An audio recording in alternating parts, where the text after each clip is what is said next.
And good morning, and welcome to this edition of At the Mic. I'm your host, Keith Malinak. It is a Saturday morning live stream.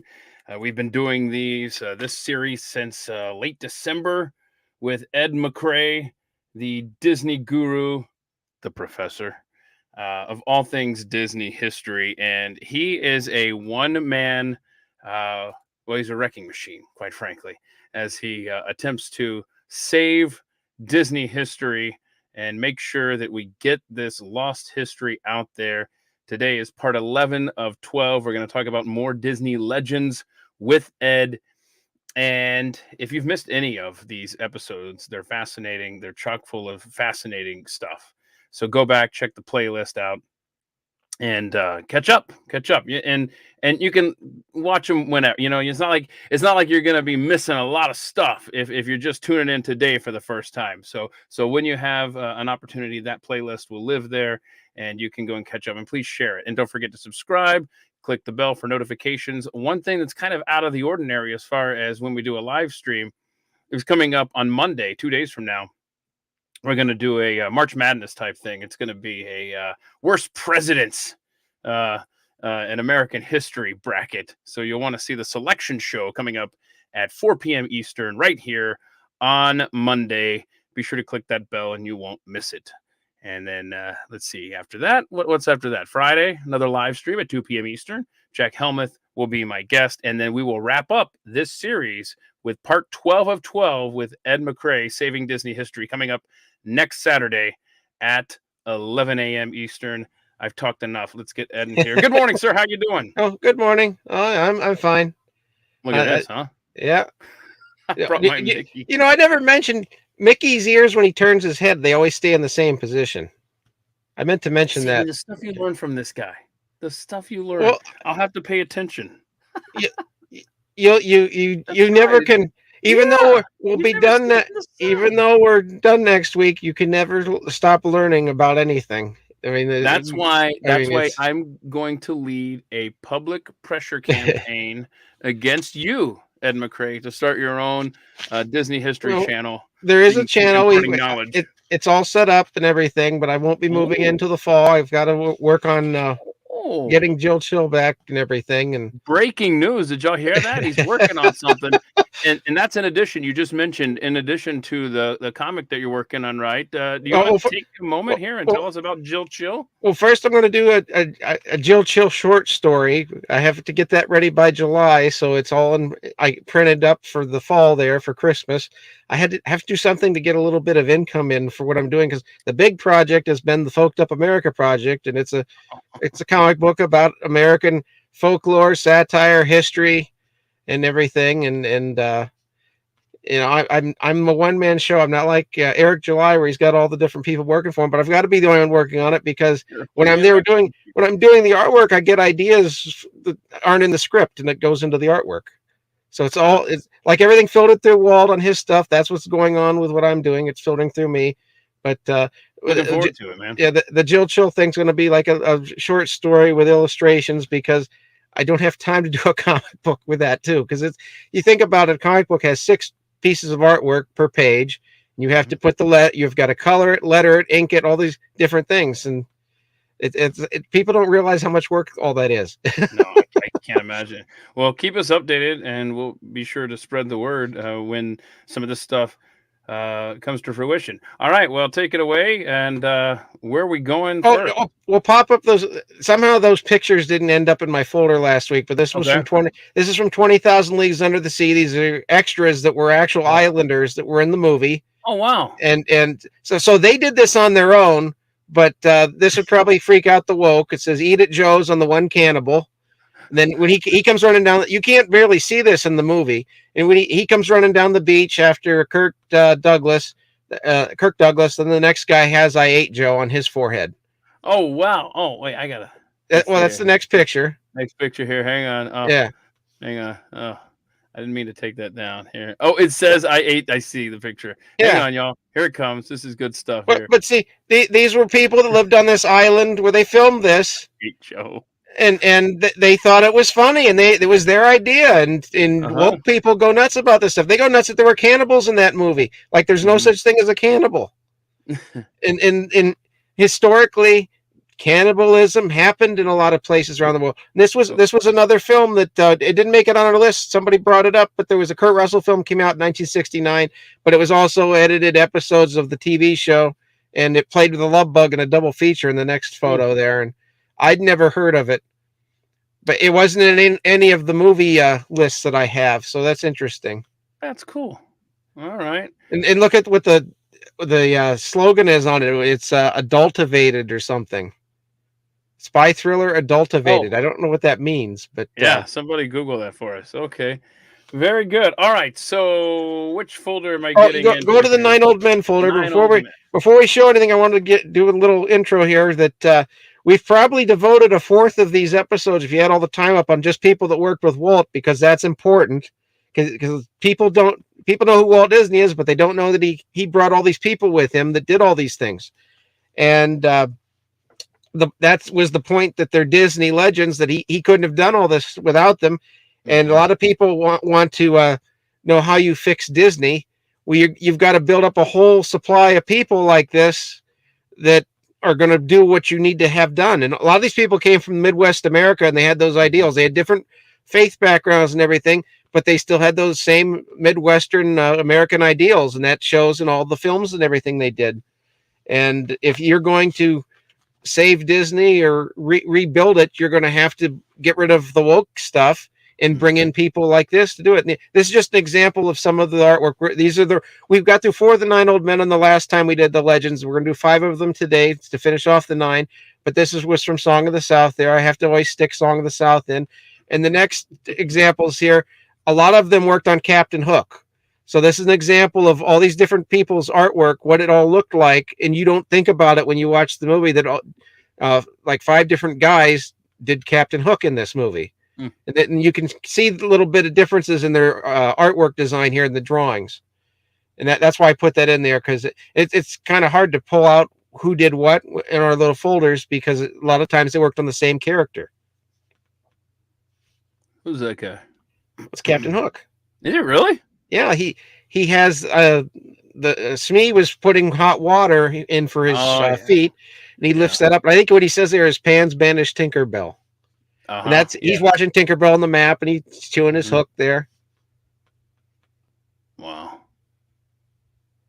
But even that one that was the photo from the live action, that they had the actor that was the voice do the live action. It was Hans Conrad, and he acted out everything so they would get an idea how he would have done the performance as a live actor. And then the animators still came up with it on their own, but that gave them a springboard to come off of. And like that last one, a different guy did the sword fighting, that did the dialogue scenes and everything, and then all together that made one performance. And it's not like that now. Now you have, well, now it's CGI, so I guess it is like that now. But when it was in the 90s, where it was hand drawn, there was different teams that would specialize on their own character, and they did see all the scenes with that character. And back then, they kind of shared a character. Which of the 9 Old Men do you want me to go to here? I think was Mark Davis first. Mark Davis. Yeah, and we talked a little bit about him because he went into Imagineering. So I have some of the Imagineering stuff in there again, but we'll do his animation work. He was known as Walt Disney's Renaissance man. He began drawing as a boy because the other boys bullied him, and he found out that if he drew things they wanted, they'd leave him alone. He started at Disney in 1935. A lot of these guys started in 35 and 34. His skills, his model for Cinderella? Oh, that's Sleeping Beauty. I meant Sleeping Beauty, Princess Aurora. Yeah. So is she in there? Wow, yeah, that's drawing. I don't know if that's the voice or the live action reference. It might be either one. He always got stuck drawing the princesses, by the way, because Milt Kahl always did the prince, and he always ended up doing the princess, and they called Mark Davis the ladies' man because he always did the leading ladies. And so here's a list of some of his significant characters. He did Snow White, Bambi, Thumper, Flower the Skunk, and Bambi, Brer Rabbit, Brer Fox, Brer Bear in Song of the South, Bongo the Bear in Fun and Fancy Free, Mr. Toad, the Rat, the Mole, the Badger, Mr. Winky, and that was all in the Adventures of Ichabod, Mr. Toad. He did Cinderella and the Stepsisters, Alice and Alice in Wonderland, Cinderella, Tinkerbell, Sleeping Beauty, Maleficent, Cruella de Vil. That's Wow. with his wife there, and we'll talk about how they met in a little bit. Um, Walt's favorite piece of animation. It's going to come up in one of the folders here. It was when Cinderella gets her gown. I have like a little GIF of it where it shows the drawing, and I recognize that guy from Pirates of the Caribbean. yeah. And he designed all those characters and those that like he's holding that drawing there. That's where they all came from. He'd figure out the little scenes, but he come out of animation and the guy on the far right's Blaine Gibson. We'll talk about him a little later too. He sculpted all this stuff. Oh my goodness. And he started as an animator as well. Man, and I don't have the patience for that kind of stuff, you know. Well, I've done some of that when I was in college. I did some sculpting of the Jill Chill characters and everything, and I did 75 of them in a semester. I was doing 4 of them a night, and they passed a rule. I was too productive, so you couldn't make that many sculptures anymore. Wow, listen to that, man. I'm a rebel, I guess. Wow. How he met his wife was he'd been a teacher. He taught at the Chouinard Institute off when he was done at the end of the day, and his wife was one of the students. And later on, she waited till she was graduated. He knew her from back then, but about 10 years later, he needed someone to help him with the costume for the live actors that did the Sleeping Beauty, because he wanted her dress to move a certain way when she was dancing. And she was doing she worked at the Beverly Vogue and Lingerie. She designed women's underwear, but she knew all about what fabrics would do what. And so that's how he consulted her for that, and they ended up dating. And Walt happened to see them out on a date, and he hired her to work in Imagineering, and she did all the costumes on Small World and Pirates of the Caribbean. I recognize that. Her name's Alice Davis, and she said when she went from Small World to Pirates of the Caribbean, she said she was doing little kids to dirty old men with the costuming. That's awesome. And I had a question here. I don't know why, we've seen so many of these pictures, but for some reason, I just paused on this one. You see that picture in the upper right corner with the pirate hanging onto the ladder and the sword and everything? Yeah. And maybe you don't know the answer to this, but I mean, you're an animator, How long would it take you to draw the intricacies of just something like that? And I can't imagine hand drawing all this. It depends on the artist. Because some of the things that I do, it takes me days to get it right, and I draw things a little differently than they do. I always do I draw with a Sharpie on paper, and do a rough thing that way, and then I'll draw over it on a computer screen. Wait a minute. So not a pencil. So if you screw something up, do you have to start completely over? Yeah, I that's my own thing. When I was doing stuff with pencils in college, I like to do there's HB and I forget all the different things that where you get a number 2 pencil. And when you fill out a thing, there's a whole whole spectrum of pencils of darkness, and I always used a 6B or 8B, I think it was, and it draws like a Sharpie, but I'm always drawing with bold lines. So not just a run-of-the-mill number 2 pencil for you.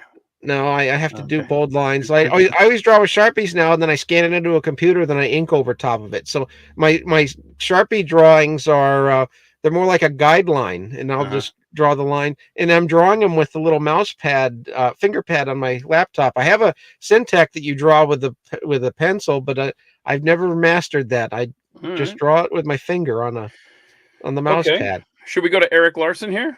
Well, no, we have some artwork of Mark Davis is in that one folder. That's okay. Then we'll go to. I didn't even ask. I mean, I just didn't even wait. Oh, so what did I miss here? Let me go back here. I missed out on Mark Davis. His animation folder. Yeah, the animation folder. We've seen the other folders, but we want to make sure we see the animation folder. Yeah, that's on me. Sorry. All right. That's okay. So stand by. Oh, another thing is he always held the voice actors and actresses in high regard, and they always did his live action reference. And what's interesting, Sleeping Beauty took so long, he did both Maleficent and Sleeping Beauty. The reason it took so long is Walt was doing live action films. He was working on Disneyland, and he approved everything. So he wasn't always available to prove everything. So everything went very, very slowly on that one. It took like 9 years to do Sleeping Beauty. That's why it didn't make money. And you didn't have the technology that we're employing right now. You couldn't just get on a Zoom call and hold up the draw or send files of, hey, what do you think of this trailer, or what do you think of this scene, or whatever. I can imagine this kind of stuff. Not only hand drawn would take forever, but just the technology Well, with your one dog point being across the during country. during Sleeping Beauty, Chuck Jones from Looney Tunes, he got fired from Warner Brothers, and he went to work for Walt, and he couldn't take it, not be, just sitting there waiting for stuff to get approved, and he quit. He told Walt, "There's only one job worth here having, and that's yours." And Walt winked at him. He said, "That's true, but unfortunately, it's filled." And Okay. these are some of the things that he did. The Alice on that one. When we get to Cruella de Vil, Frank Thomas, who we're going to talk about later, he criticized Davis's design because he thought her head looked so much like a skull. And it was Mark Davis's idea to make Tinkerbell spunky and sassy. And she's not considered. The woke don't like Tinkerbell because they do that gag with the wide hips. That's the animation that was Walt's favorite. I think the next one is the animate. It's a GIF of it. Well, maybe not. Maybe I didn't have it in there. But there it goes. Go. Nice. That was Walt's favorite piece of animation. That's what Walt always said. That is cool. You'll see that. Okay. Yeah. All right. But there's that whole gag with Tinkerbell having the wide hips, and they don't like that. The woke don't like that. They don't think it's funny. Okay. And well, she gets her hips stuck in the drawer, so she can't go out the keyhole in the drawer in the kids' room. And before that, she's on the mirror and she looks down, measures her hips, and she's not happy that she has wide hips. And this right here, the birds and stuff. I have a great memory there because it was that was the first time that my daughter and my son played together. He was just, she wanted a playmate, and he's just sitting in his little not doing anything type chair, little baby. And I think I have the picture. It's not in here. Anyway, and she just starts throwing on clothes like laundry on him, acting out that scene. It's just a fond memory for me. It's the first time they ever played together. Well, it's nice that that's what these films were for, family memories like that. Yeah. I mean, there were things in some of these films that I acted out as a kid. We did Darby O'Gill last week when they did the scene with the leprechauns and the violin. I used to run around the room to that.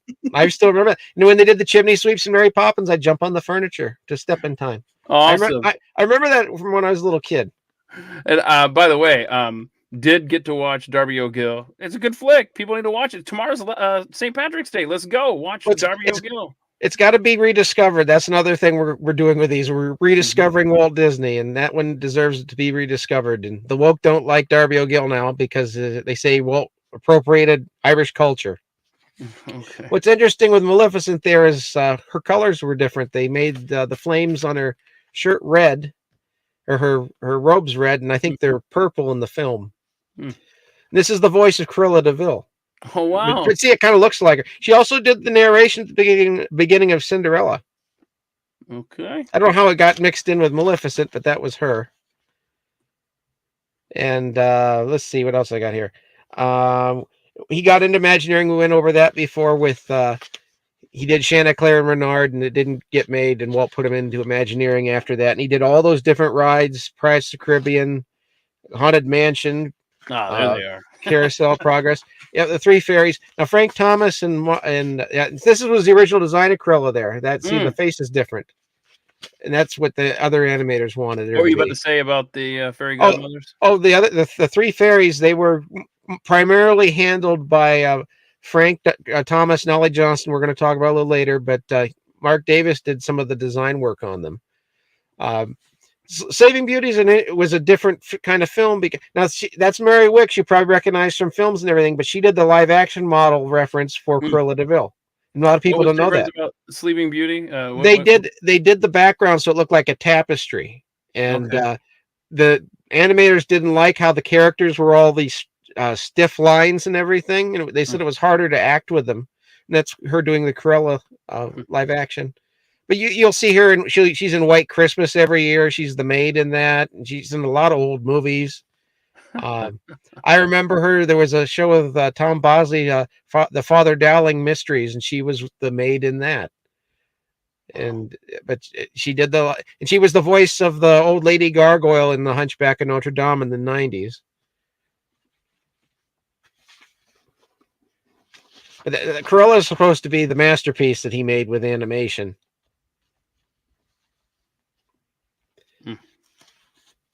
That was for the Black Cauldron. He did some of the test designs, and this was all of his different characters in an anniversary cartoon they made for him.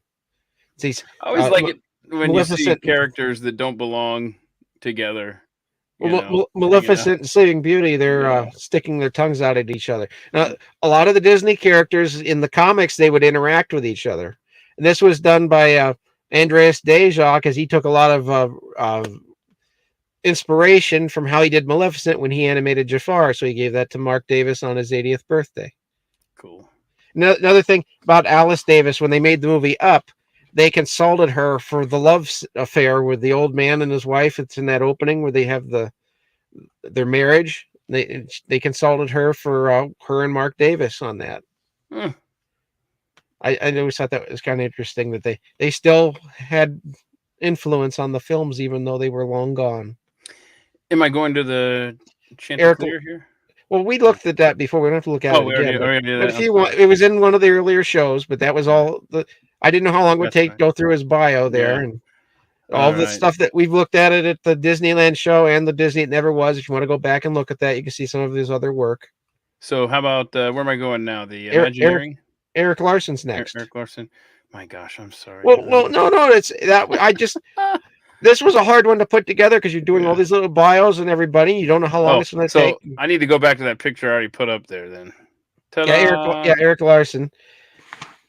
He started with Disney in 1933, and why he was important was because he was the one that ended up protecting animation to the next generation. And look at that. In that one with 101 Dalmatians, the thing that made that an animated film was they had to put the spots on all those dogs. How they did that was Iwerks invented the Xerox process for animation. So the animators' drawings that got Xerox right onto the animation cells. And that's how they saved time and money on films after that. And I think that mural he's painting there is in that Reluctant Dragon film on the background of one of the scenes. It's all done in there.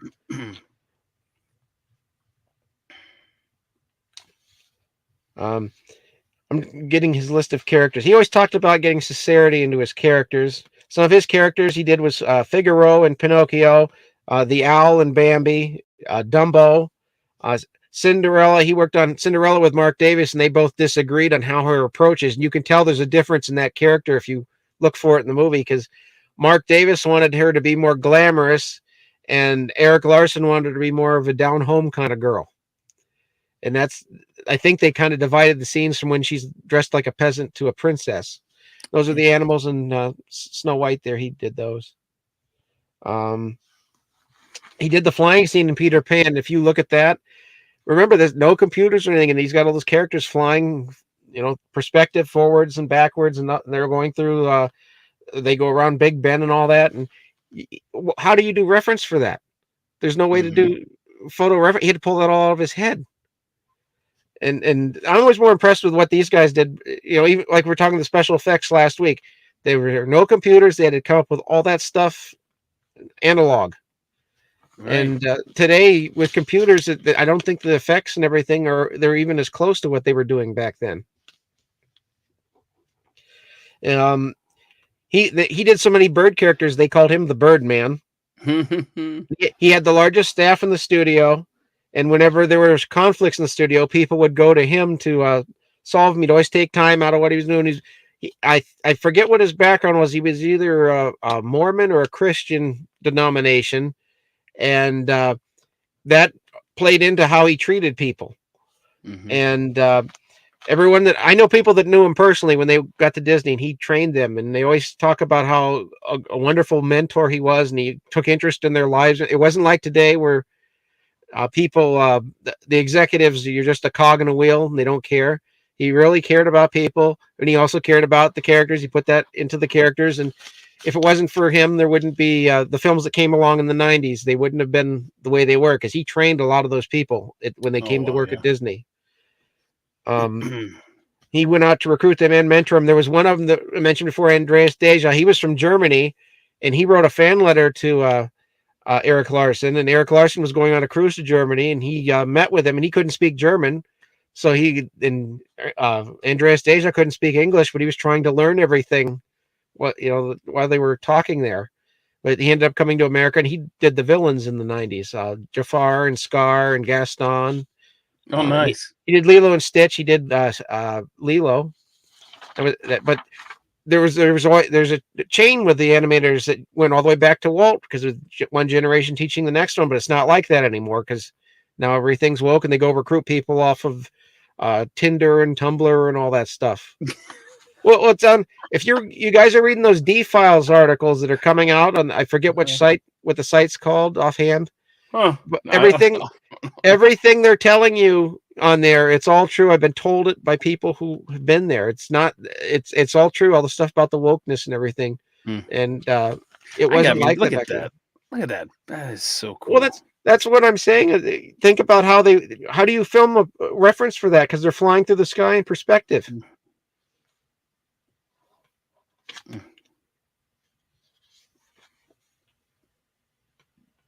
Boy, you put so many pictures in here, man. I know it takes you forever to do. I just tried to. Work. These are the leftover ones from. we didn't get all the 9 old men last time, but a lot of these pictures are up on Andreas Deja's blog. I linked to that in the last Legends one. That's right. Don't forget, everyone. After the show, we post the links. Ed provides all the links. If you want more information on anything you see here, or he references, or something you want to watch the video of, check out the description here shortly after we wrap up here. That photo there is near the end where he was training everybody. And when they got thrown out of the main studio in the 80s, because Eisner wanted that for office space, and that animation building was built for the animators. They threw them all off into trailers in a parking lot. Are you kidding me? Even Eric Larson got thrown out. And he told everyone, all those young people that he'd brought in and trained, he told them, these people are not your friends, and they're going to destroy this place and ruin everything. And some of these photos I got sent by people who were there, so they aren't seen anywhere else. Wow. They really loved Eric Larson. They really looked up to him, really loved him. Very genuine guy. And there's nobody like that today except Floyd Norman. We'll talk about him later. But I mean, they were socialists. So are those the young animators? Yeah, now they're the elder statesmen that have been thrown out of Disney. But he trained all these people in the 70s. They came out of the animation schools, and he trained them and taught them all that's the other thing with these 9 old men. We're going to get to a few other ones. They realized if they didn't record their knowledge on this stuff, all these discoveries they had made on their own in the 1930s, that's Walt's son-in-law that was running the studio at the time. If they didn't record all this, it would all be lost. So they had to teach this to pass it on. Right. And what's sad now is it's going to be lost now, because they don't hand draw films anymore, and the people running Disney don't care. The one sitting in the seat there, that's David Pruxma, and he did a lot of. He was sort of Eric Larson's replacement to a lot of people with the kind of characters he did. He did Mrs. Potts, the Sultan in Aladdin, the Flit the Bird in Pocahontas. He did the Gargoyles and the Hunchback. He left Disney and started saving Disney with Roy in the early 2000s when they were trying to get rid of Eisner. But you're right. I mean, if they're not drawing this stuff, there's really no hard record, right? It's all on a thumb drive now. Well, even what they like about CGI is it's like doing stop motion puppets, but you can do it on a keyboard. You're manipulating a puppet, so anyone can animate, but you don't have the principles to teach animation. When Pixar started, they had a lot of hand-drawn animators. They came out of that mindset, and if you look, the earlier Pixar films look a lot better than the films done now, because they were taught in animation principles on how to act with the characters. And today, it's not like that anymore. And I haven't seen a Pixar film in a few years because I don't care about the gay stuff and Buzz Lightyear and I got you. Are we Frank Thomas? Is that who our next? Yeah. Now Frank Thomas. I have all of the Frank Thomas and Ollie Johnson work together, so I have their bio written together. Okay. Let's say one more last thing about Eric Larson. He only retired because they forced him out of the studio, and he ended up dying shortly after that. And they said it was from a broken heart. His wife had passed away a few years before that, and he left everything as she had left it in the house, just covered it with a sheet. And it's sad what happened to him, the way he was treated. Like it. What year but, did he pass? I think it was in the 90s. I forget which year. Okay. I'm sorry about that. Now, that's Frank Thomas. Now, Frank Thomas and Ollie Johnston, they work together, and people always refer to them as Frank and Ollie. So a lot of people think they were the same person. And if you remember the episode with the Disney characters, we had the Mickey Mouse short that was Runaway Brain with the mad scientist and everything, and they called the scientist Frank and Ollie because it was named after Frank and Ollie. That was a reference. I would like to point out that he's using his Oscar statue back there as a paperweight. Yeah, that's hysterical. Well, the Oscars weren't really a big deal back then. Mm-hmm. And some of the things in here we're going to talk about, they all won Oscars, and it wasn't like today. Today, the Oscars only exist to justify making films that no one wants to see. They just have the right virtues. But back then, you got awards for actually accomplishing something. Mm-hmm. And look at the nominees. Most people could name all the films in the past. They reflected the mainstream of the culture, and today they're all these obscure things. Yeah. Speaking of Oscars and Disney, I used your fun fact. I saw that McCray Unleashed the other day. I heard about it. My parents said we're all pleased. You said I was a friend. Okay. Well, it's true. But, I know. The fun fact is the trivia question or the answer that Ed hit us with was because did you say that? You said that on here, right? Yeah. Yeah, it was on Twitter, I think. So here's your trivia question that you could use this at parties, y'all. Who has the record? Which individual has the record for having won the most Oscars? And it's Walt Disney. And I forget the number offhand. I think 26. It was 20. Yeah. And that's not even counting all the people under him that got Oscars. So if you count that too, I don't know how many it would be. Now, what they're doing there is they're planning out the Penguins and Mary Poppins. Awesome. That's awesome. Now that's Frank and Ollie. That was in that last photo. They met in college. They would drive back and forth to art lessons. And they really liked each other, and they ended up being roommates. They ended up buying houses next to each other. So you don't see friendships like that anymore. That's two straight men. That was normal back then. I mean, how many dogs are running around this studio, by the way? I don't know how many they had, but even when they did Bambi, they would have deer and things running around, and they'd have, with Dumbo, they had an elephant there. I was just about to say, what was the thing you had me watch? Reluctant Dragon. Yeah, what was it again? Reluctant Dragon. Reluctant Dragon, yeah, there's an elephant just hanging out in the old studios there. And they would have been working on Dumbo. I don't think that drawing of Dopey's in the movie because... they said people laughed at seeing Dopey that way. They didn't understand he was crying. But what's important about this is supposed to be the first time anyone ever cried at an animated cartoon. It was in Snow White when the dwarves were crying about Snow White dying.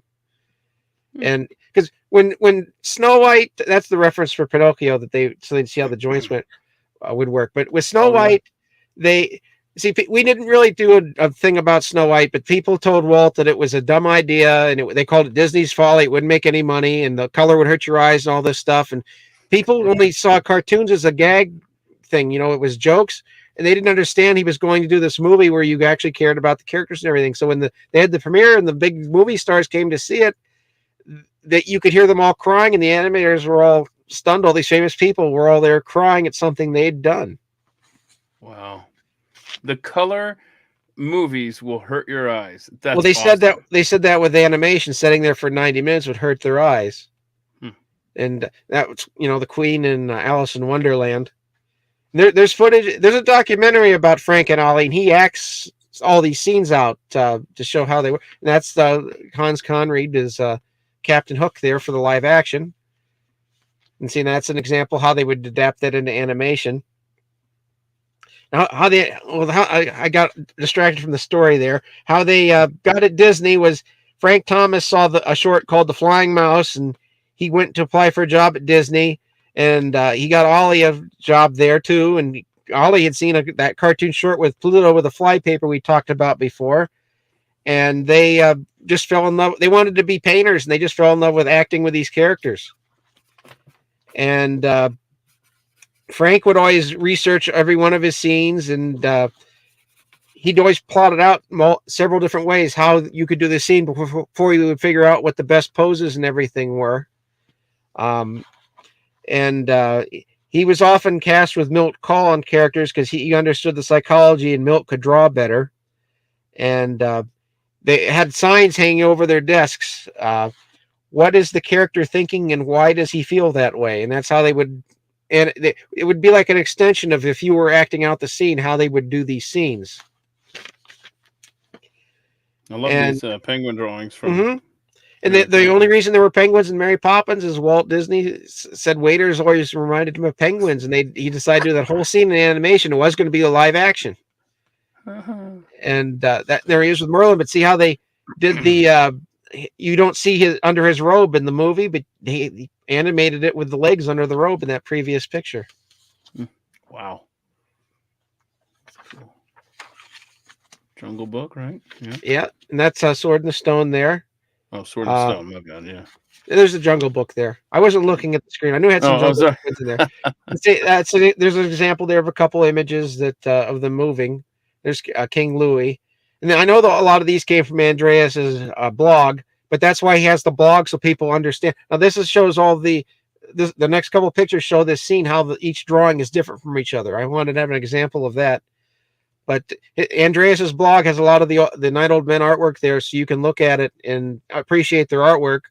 And since a lot of people watching this aren't animation geeks or into this stuff, this is probably the first time they've ever thought about it or seen these things. But if you want to see more, go on over there. The link is over on the Disney Legends Part 1. And with Ollie, we'll get to, he did Alice, and he did such a good job animating Alice. Walt wanted to put him on Wendy, and Frank said, well, that'll kill him, because he really hated working on Alice because she's such a straight, bland character. And that's an example of the scene all in action. Right, yeah. All those pictures we just saw turned into this. Mm-hmm. Oh, cool. That's from Sword in the Stone there. Sword in the Stone's a very underrated film. It's not that bad of a film, but no one ever thinks of it as this great movie. One of the interesting things I learned was the voice of Merlin. He was in Little House of the Prairie when it was on in the 70s. He was in the first few years of it. He was the Swedish guy that founded the town. I forget what the actor's name was.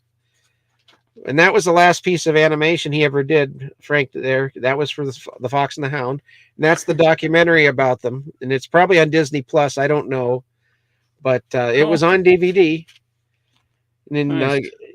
And Ollie goes with him, and that's just he's the next folder.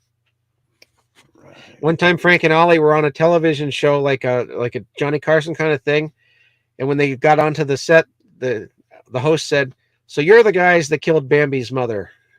Yeah. Yeah. Because they worked on Bambi. They didn't actually kill Bambi's mother. A lot of the animators wanted to have to show the death of the mother, and they didn't want to do that. And that's Ollie there. All off scene, it's all off screen. I bet that sounds like something Johnny Carson would say. I bet. I can't remember which show it was. No, I don't have the clip, but like one of the things, we're going to have Floyd Norman here a little bit, but I didn't link to the View clip of him because the one that's on YouTube is edited. It doesn't have all the where they were pushing back on him about Walt accusing him of being a racist. And I remember when it aired because I knew he was going to be on, so I wanted to see it. But see, that's them working together. They're working on the fairies there because you can see the artwork in the background. That they did sports and things at off hours at Disney. And it will have at the end of this folder. They have cameos in The Incredibles and in Iron Giant, and they voice the characters and everything. Now that's Andreas Deja in the middle there that we've talked about. He was one of the 9 young men. Now Ollie liked trains, and he had trains all over in his backyard, and he had a full-size train as well. And they say that's what got Walt interested in putting the train in his backyard. And see, that's Ollie with Walt with a train. I think that's Ollie's train, though. I don't think that's Walt's train. No, that's not. It's not named the right name. But I think we linked to it on an earlier on the Disneyland show where it shows them all in the backyard with their trains. And Mm-hmm. John Lasseter bought that train after Ollie died. It was at John Lasseter's winery, but then there was one of the California fires and it got burned up. So that's kind of sad. But he was the first one in America to have a train in his backyard. And a lot of these animators did things like that. You don't think about people being eccentric back then, but it wasn't really considered eccentric. The guy that was in the Mickey Mouse Club, the Roy Williams, he had a volcano in his backyard, and it went off, and it finally caught on fire, and the fire department had to come and And I mean, these animators. These were the greatest generation, that went through World War II and everything. But they did things like that, and you think about what the people are like that are making these things today, the woke people, and they're not like that. They don't. It's like they never grew up. But back then, they were men and women. They were mature people, but they still did these eccentricity things. Stuff too. Yeah. Yeah. Well, I mean, Roy built the volcano. This is the Archimedes laughs in Sword in the Stone. It's considered one of the best animated laughs. He did. You remember in Robin Hood there, and that cat is supposed to be a caricature of Ollie. That's why it has a mustache. Now, Mr. Smee was also a caricature of Ollie. Okay. But that was one of the last scenes that he did there, where the rescuers did both Penny and the cat. And Frank and Ollie both consulted on the film called Little Nemo Adventures in Slumberland. It's on Tubi. And if you want to see it, and it's based on a comic strip by one of my distant ancestor cousins, it's Winsor McCray, and he invented animation in Alpha Vaudeville. Now, Frank and Ollie, they looked around and just saw nobody was recording all this history. So they wrote a book called The Illusion of Life, and that's considered the quintessential textbook on animation. I don't have a copy handy to show you, but I will next week. That's a live action with Smee. You can get a reprint of it still at Amazon.com. It was out of print for years, and it was going for thousands of dollars. And it tells a lot of the stories about the studio, as well as the things they learned there with the animation and everything. Just think, your average people, when you draw something, trying to get a emotion out of it like he is there. Right. And then when they animate, it's not just about the drawing. It's about how they flow into the next drawing to get the movement. And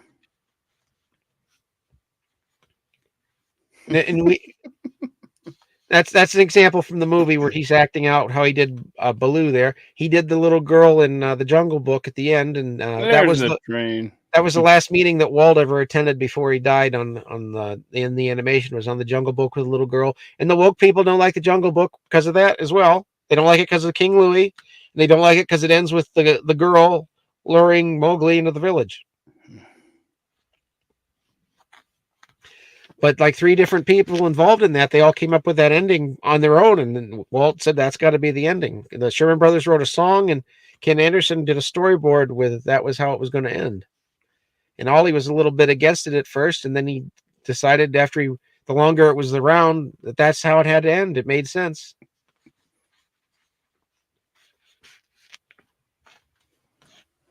I love it. They did several animation books, by the way. There's another one they did about the Disney villains, and that was before it was considered a brand. Now that's when Iron Giant, they voiced the characters. They're the engineers. That's Ollie, and the other one was Frank. What year did that come out? I think 99, and that's the Incredibles. And that's, if you remember that in the Incredibles, I think they say, you see that? That's how it's done, old school. And they say old school is nothing's school like the old school, something like that. But that's supposed to be a comment on the film that Disney was losing its way, and Pixar was the future at that time. And so when did these guys die then? I think Frank or Ollie was the last one to die. I think it was 2008, and Frank died in 2002. I had that written down. Mm.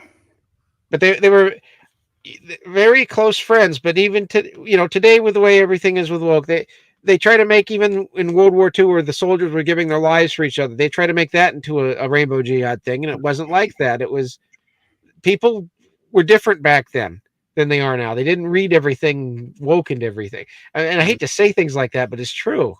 Yeah. Because you'll get all these academics and they'll sit there and If you don't get out in front of it, they're going to rewrite history while you're not looking. Well, they're doing it now. Look at that photo of the kiss at the end of World War II. You had people lying, saying they were those people in that photo for years.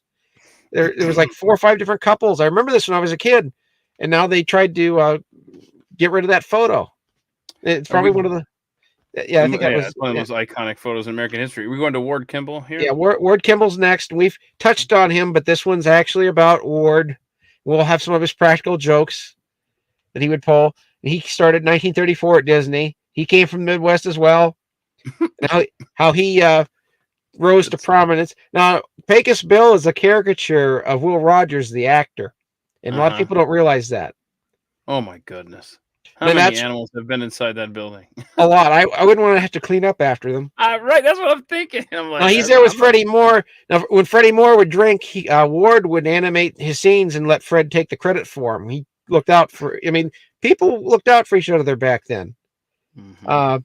How he got to be in where he was at was he did the soup sequence that was cut out of Snow White and the Seven Dwarfs, where the dwarfs eat their soup. I don't know if anyone's familiar with that, but he had a full-size train in his backyard. Now, this is on Walt's train, but he was the first people, him and his wife were the first people that have a full-size train in their backyard in the United States. And that he was also in a band. Picture. He was in the band. We'll get into that too. The Firehouse 5+2. But Frank Thomas was also in that band. He was the piano player, and Harper Goff played the banjo in that band.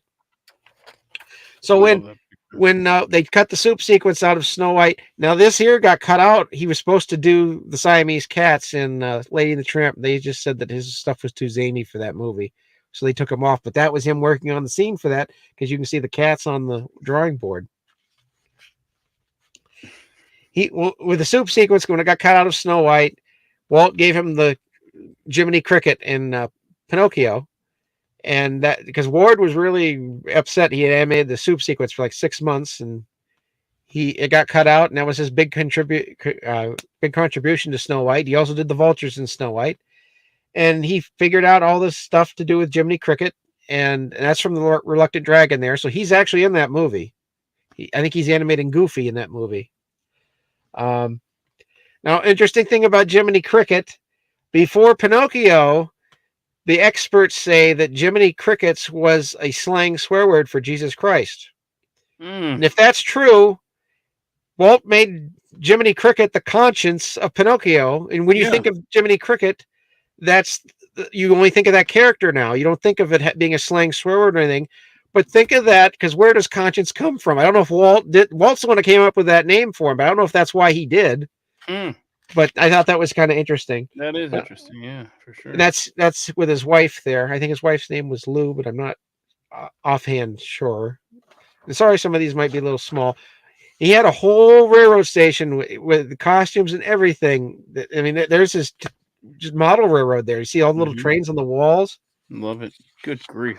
There's a lot of interviews with him online with footage with the train running and everything. I think I linked to a couple of them. His characters, he did after that, he did the Pastoral Symphony and Fantasia, the Crows and Dumbo, and he did stuff now this was with Walt. He went to the Railroad Fair in Chicago with Walt, and that was when Walt was planning Disneyland, and they posed for some of the old time photos there. And Walt didn't fraternize with a lot of the employees, but he did sometimes with Ward. And that's the vultures he did in Snow White. He did a lot of scenes along the South. I can always pick out the scenes that Ward did because the way he moves the characters. Some animators, you can pick out which scenes they did because of that. And you can always tell there's a zaniness to his kind of animation there. That's the voice of Jiminy Cricket there. That's Ukulele Ike on the right there. And He also did the voice of Jim Crow in Dumbo, the lead crow with the cigar. And there's a picture coming up with that Ward signed with the crows, and you have to stop to read what he wrote on it. He didn't. When he got assigned Jiminy Cricket, Walt didn't want him to look like a cricket. He just wanted to be a little man and just say he's a cricket. And that's how you go back to that. Look at all those different expressions. That is that's so you would know how the character would move. Somebody would have to go through and figure all that out. So cool.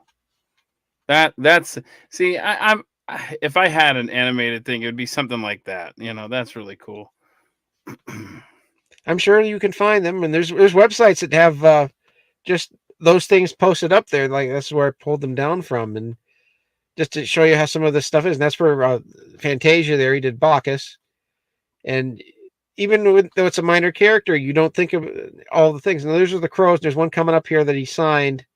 He's got the belly button there, the reluctant dragon we talked about. Yeah, that's right. It's small, but that's the only image I could find with the belly button. I'm just waiting for it to come up because I wanted you to see it.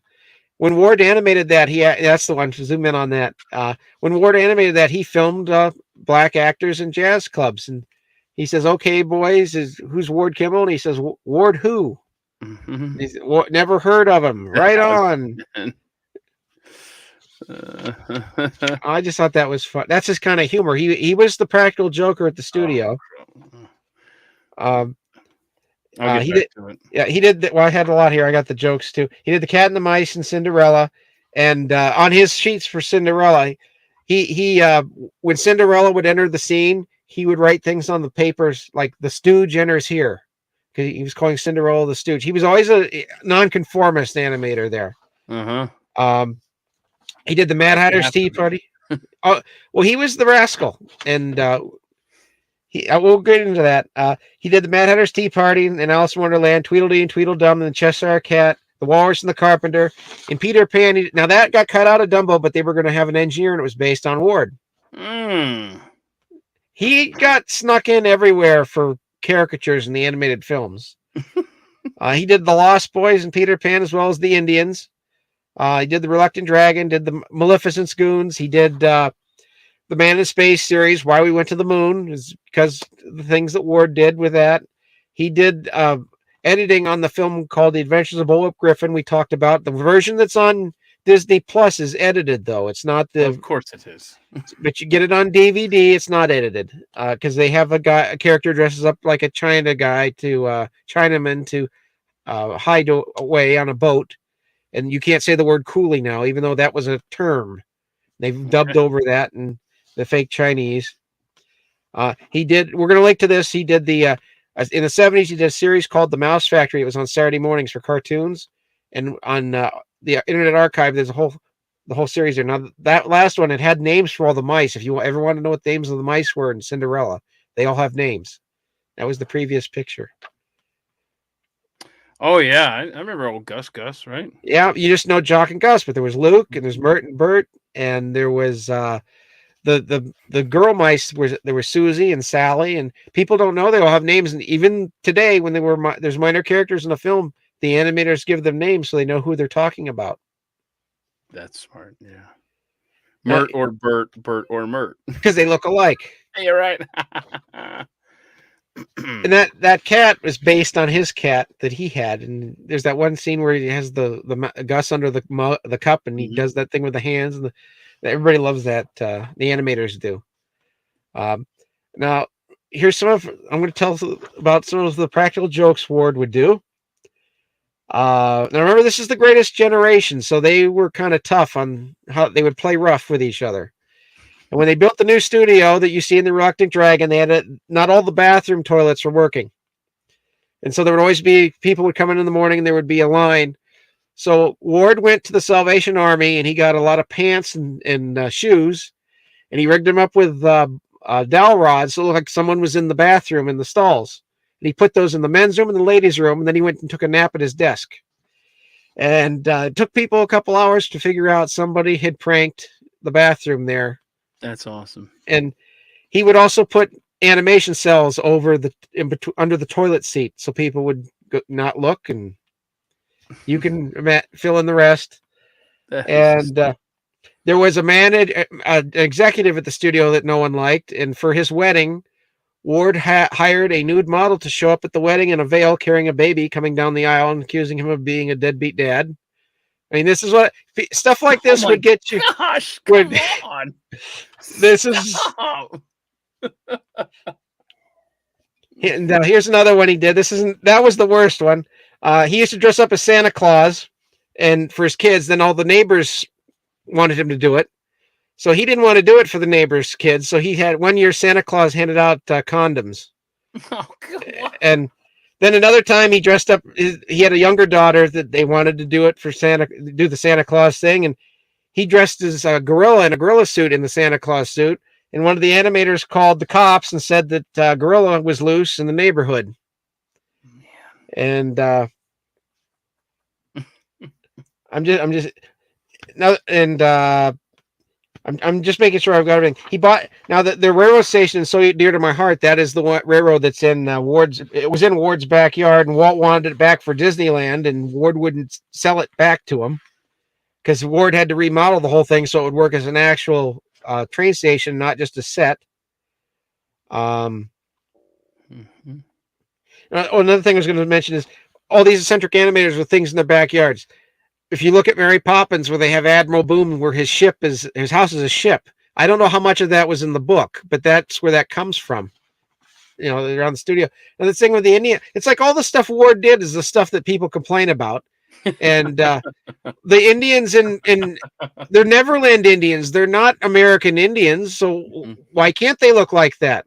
It's not supposed to be a documentary, people. It's just a cartoon.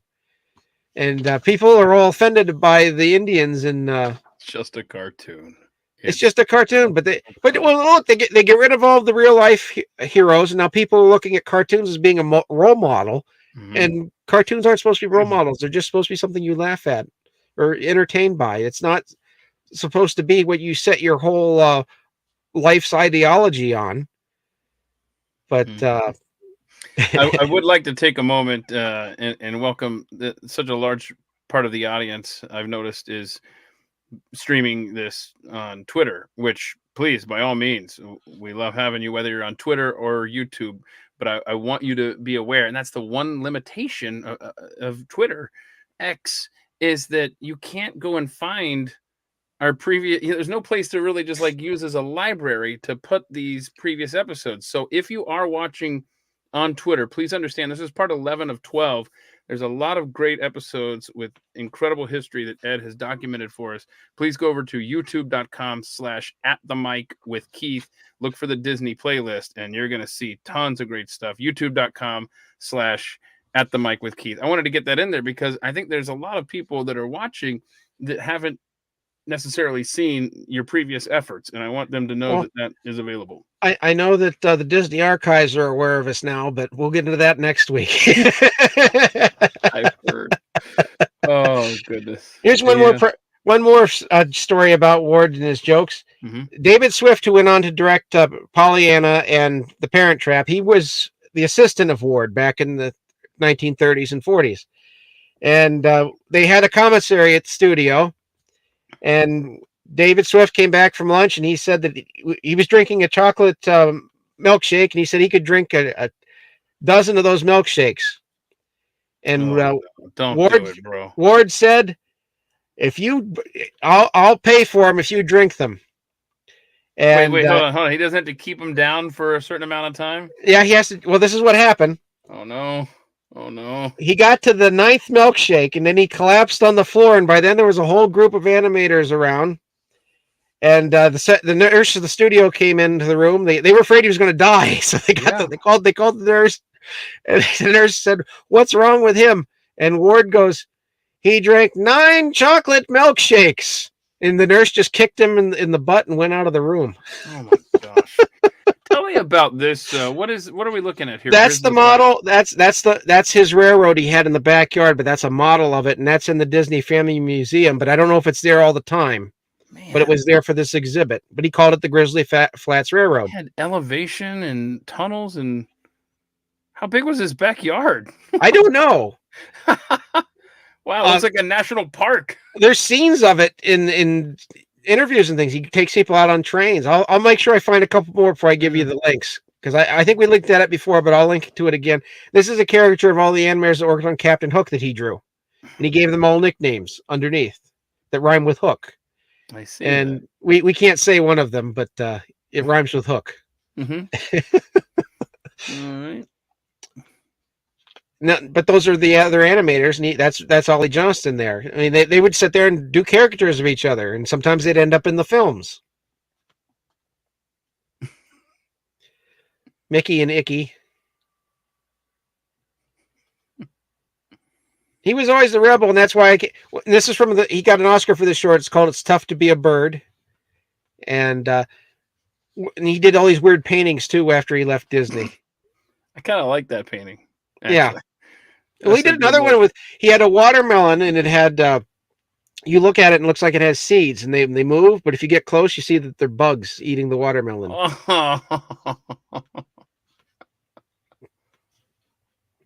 But he was supposed to direct Babes in Toyland. Now, see, there's he always had this gorilla costume thing. He drove down the freeway sometimes in a gorilla suit and would cause accidents. I bet. and he was a rascal. He's the one that started the rumor that Walt Disney is frozen. And that's where it started. That's who started it, and that's a model sheet of him that went around as a gag. He started a rumor that Eisenhower was going to disclose aliens in a fourth Man in Space show because it's Ward Kimball and he did all these practical jokes. You don't know what's true and what's not true. But he went to MUFON in the 70s and he told this story, and they all take it as fact because he was Ward Kimball and he did all these Man in Space shorts, but he's chasing Walt with the train there, is what's going on there. But you couldn't believe anything Ward would say because he had that sense of humor. And there's a great book about him that's it's a biography about him, not an autobiography, but it's a biography, and it tells a lot more stories than what I've told here because I can't tell a whole book and to do all these little sketches on everybody. But he left Disney in the 70s because he thought it wasn't fun anymore. And the final thing he did is he worked for Imagineering, and I don't know if it's still there, but where they did that in EPCOT, where there's the ball, there's the ride through the ball, the spaceship Earth. He designed a lot of the scenes in that, but I don't think it's there anymore. And he did the next folder is the Firehouse 5+2. He did the band. He started it up, and it was a band of the animators, and they would do Dixieland tunes. And oh boy, and not do that today. Yeah, it's probably cultural appropriation. You can't use the word Dixie. Ugh. Yeah, Dixie Chicks. They changed their name to I'm talking about. Yeah, exactly. Yeah. You can't have Johnny Reb anymore. So no, I do. But I've got a baseball cap that I purchased at the bookstore at Dixie State University in St. George, Utah. It's no longer Dixie State University. It's just ridiculous how they're changing everything. bro. I'm the last generation both of us were the last generation where we experienced America as it was. I'm not sure what that is in there. I don't know, man. Not my presentation. She was at Disneyland. Well, this is stuff from before, so I didn't go through it again. Yeah. But they were a very famous band, and one of the links we have is a link to some of their albums on YouTube. They're posted on YouTube, and there's some of their performances. Now, in The Princess and the Frog, there's the band, and it's called the Firehouse 5+Lou. And then they were the Firehouse 5+2. And that was from Walt's Christmas special. But if you go back to that last one, you can see that was filmed on a set. I always wondered how they filmed that. And it was filmed on a set. And they recorded 14 albums between 1949 and 1970. And they appeared on some of Walt's shows, and they appeared on other shows and things. And the reason they rode a fire engine is because that was the only vehicle they would all fit in. Oh, that makes sense. And Ward owned all this old transportation equipment. And some of it is in the movie Pollyanna. They rented it from him to be in the movie. That's with Louis Armstrong there. They made him a fire chief. They were all fire chiefs in the band. But I just thought that's one of those little footnotes in Disney history that average people don't know, that they had this Dixie band that was all the... You see that it's got the animation humor there, like they went through the wall of the house. Mm-hmm. And that's in one of the shorts, I think. But that's all of the characters. The characters are all based on the real animators that were in the band. And the fire engine today is in a museum, and that's where that picture was taken.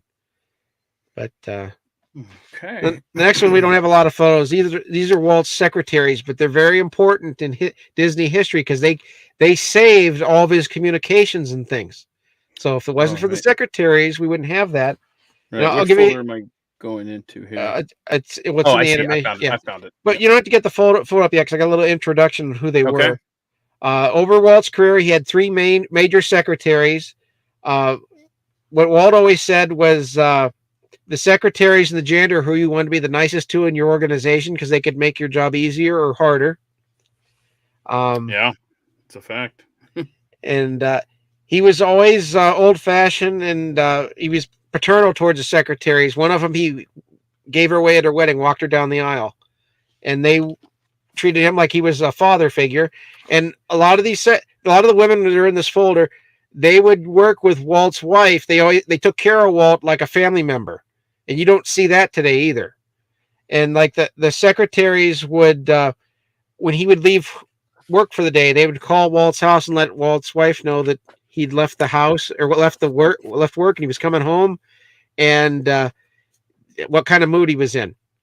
That is awesome. Yeah, and one time they didn't call, and he showed up, and Walt's wife and the maid said, "Why are you here?" Nobody called, and Walt said, "Well, that's a fine way to give a man a greeting when he comes home." And he put his hat on. He went back to the studio and slept there for the night.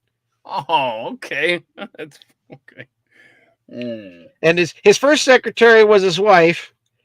And some of the things that Mickey did with Minnie, where he would pull Minnie close and kiss her and get slapped, that came from the relationship when they were first. She was the secretary, but they ended up getting married, so that's okay. So the first secretary in the folder, or the first one that he had that got fired because you couldn't marry within the employee pool, and she went by Clara Cluck. Do you remember Clara Cluck was in our? Right. That's where the name came from, and she wrote a gossip column as Clara Cluck.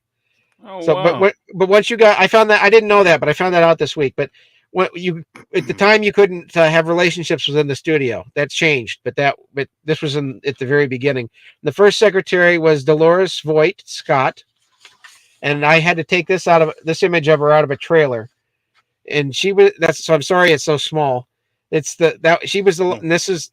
That's the only thing I have is a check that he paid her in the 50s that went for $3,000 on some auction house, and the check was for $2,500. So the check was worth as much as Yeah. Wow. April 23rd, 1950. That was the only two pictures I could find with her. But her story is she's the longest serving secretary, and how she got to be the secretary. She was Roy's secretary in the beginning, but Roy wanted someone to keep an eye on Walt's finances. So he sent her over to keep track of his bank account. Back off. And he would say, he'd always call and check in. How are Walt's finances? Don't let him get caught in any crazy schemes. Let me know if there's anything that doesn't seem right. And she was the one that started with the studio. She would call the gate, get a call from the front gate, what kind of mood Walt was in, let all the employees know. But they have the bear suit if he was in a bad mood or anything. That all started with her. Okay, that's good stuff.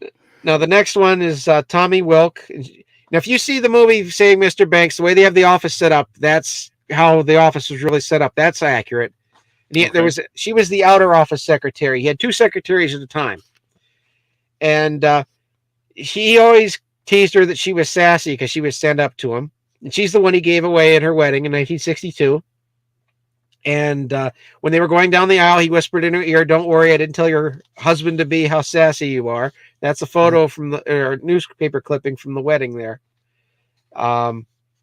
She took care of the calendar and appointments and everything. And sometimes he'd have a meeting with someone in his office and he wouldn't stick to his schedule. So she finally figured out she'd ring this bell the Coast Guard left. They gave him for an award. And Walt liked it so much, he made her do that for him all the time. And one time Ray Bradbury was there. Ray Bradbury was a close friend of Walt, and he was there for lunch.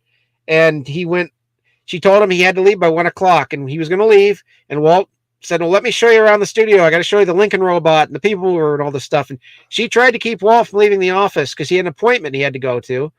And he wouldn't hear any of it. And he took Ray Bradbury around and showed him the studio and everything.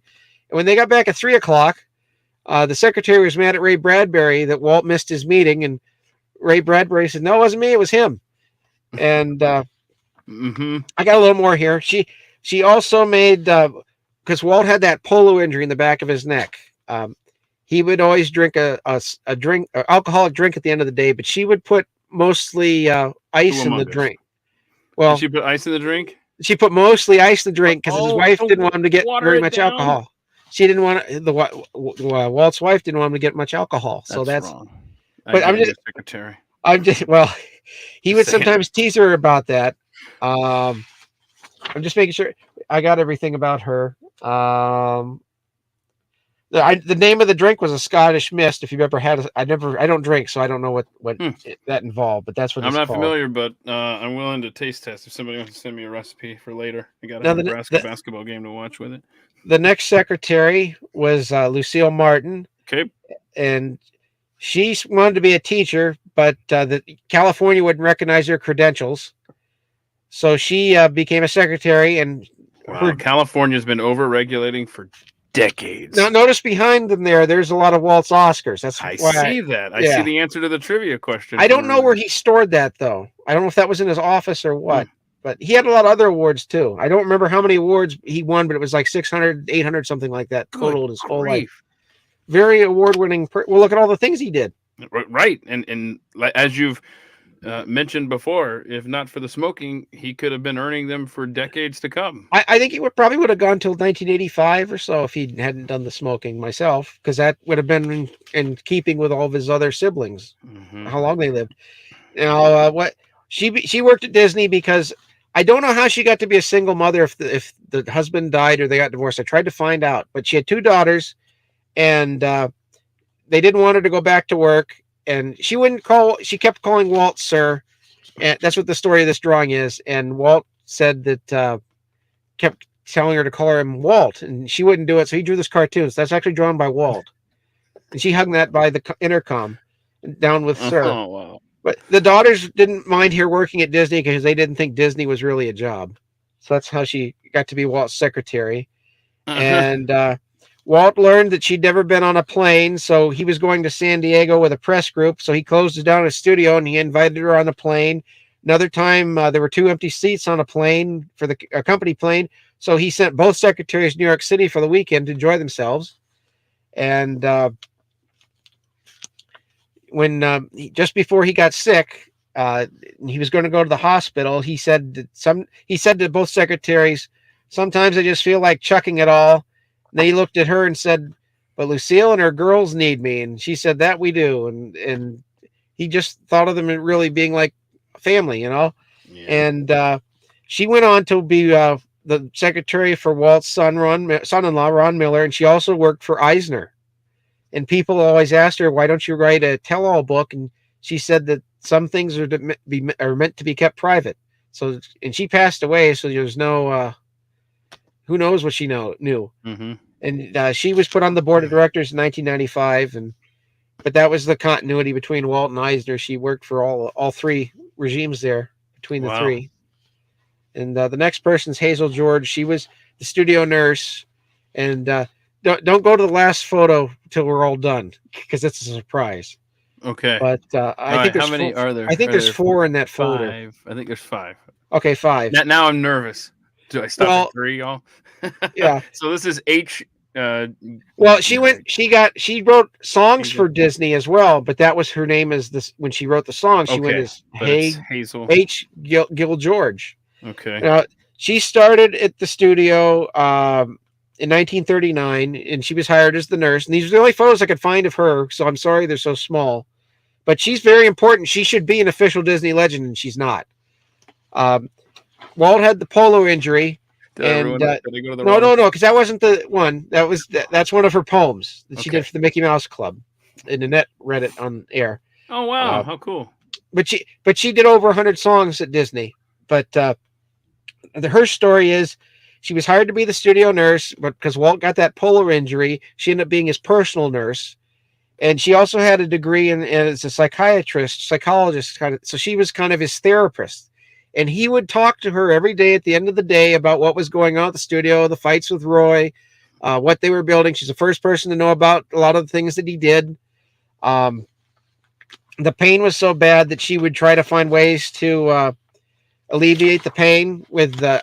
That's where the alcohol came in and massaging and everything. And there was a room off of the side of Walt's office where the massages took place around 5 o'clock each day. And he called it his laughing place, and she called it that too. That's from Song of the South, the laughing place. That's just another reason how that film was important to him. But he was always the sounding board of things that before he talked about them with Roy and things. And it wasn't anything devious about it. She was close with Walt's wife and everything. And Walt's wife appreciated that he didn't bring the studio problems home to her. So it was kind of like a work wife kind of a thing. By the way, I want to pause for just a moment. There are some serious storms happening outside here. So if for whatever reason, if I vanish on you, Ed's just going to keep talking. I'll keep talking. Without pictures, though. So, anyway, continue. I don't know if the roof's going to collapse in, but I hope not. Continue. So one time Walt said to Hazel George, after I die, I'd hate for the studio to go to heck. He's actually said it. And I hate to look down and see everything's a mess. And Hazel George said, what makes you think you won't be looking up with a periscope? Wow. So Walt would say, that's good stuff. So Walt said, maybe my next project's going to be an audio animatronic nurse. Oh. And she tried for decades to get him to quit smoking, and he wouldn't stop. And she really tried. She brought people into the studio to talk to the employees about smoking and everything. And he's the one that made her a songwriter, and she worked on a lot of things in the 1950s. I got a list here, but I don't have to do it all. But Old Yeller was one of them. Westward Ho the Wagons, Tonka, The Light in the Forest, Perry. She did songs for Zorro, songs for the Mickey Mouse Club, Corky and White Shadow. These are all things we've talked about in previous shows. And she retired. She quit doing songs in 1962. It was her idea for Walt to take Ward with him to the Chicago Railroad Fair that we talked about just a minute ago. When he was going to build Disneyland, she was the first person he talked to about it. And she's the one that started this thing with the employees where they would collect money. And it was to shame Roy into going to the bankers to find money to build Disneyland. But she really believed in everything he was doing.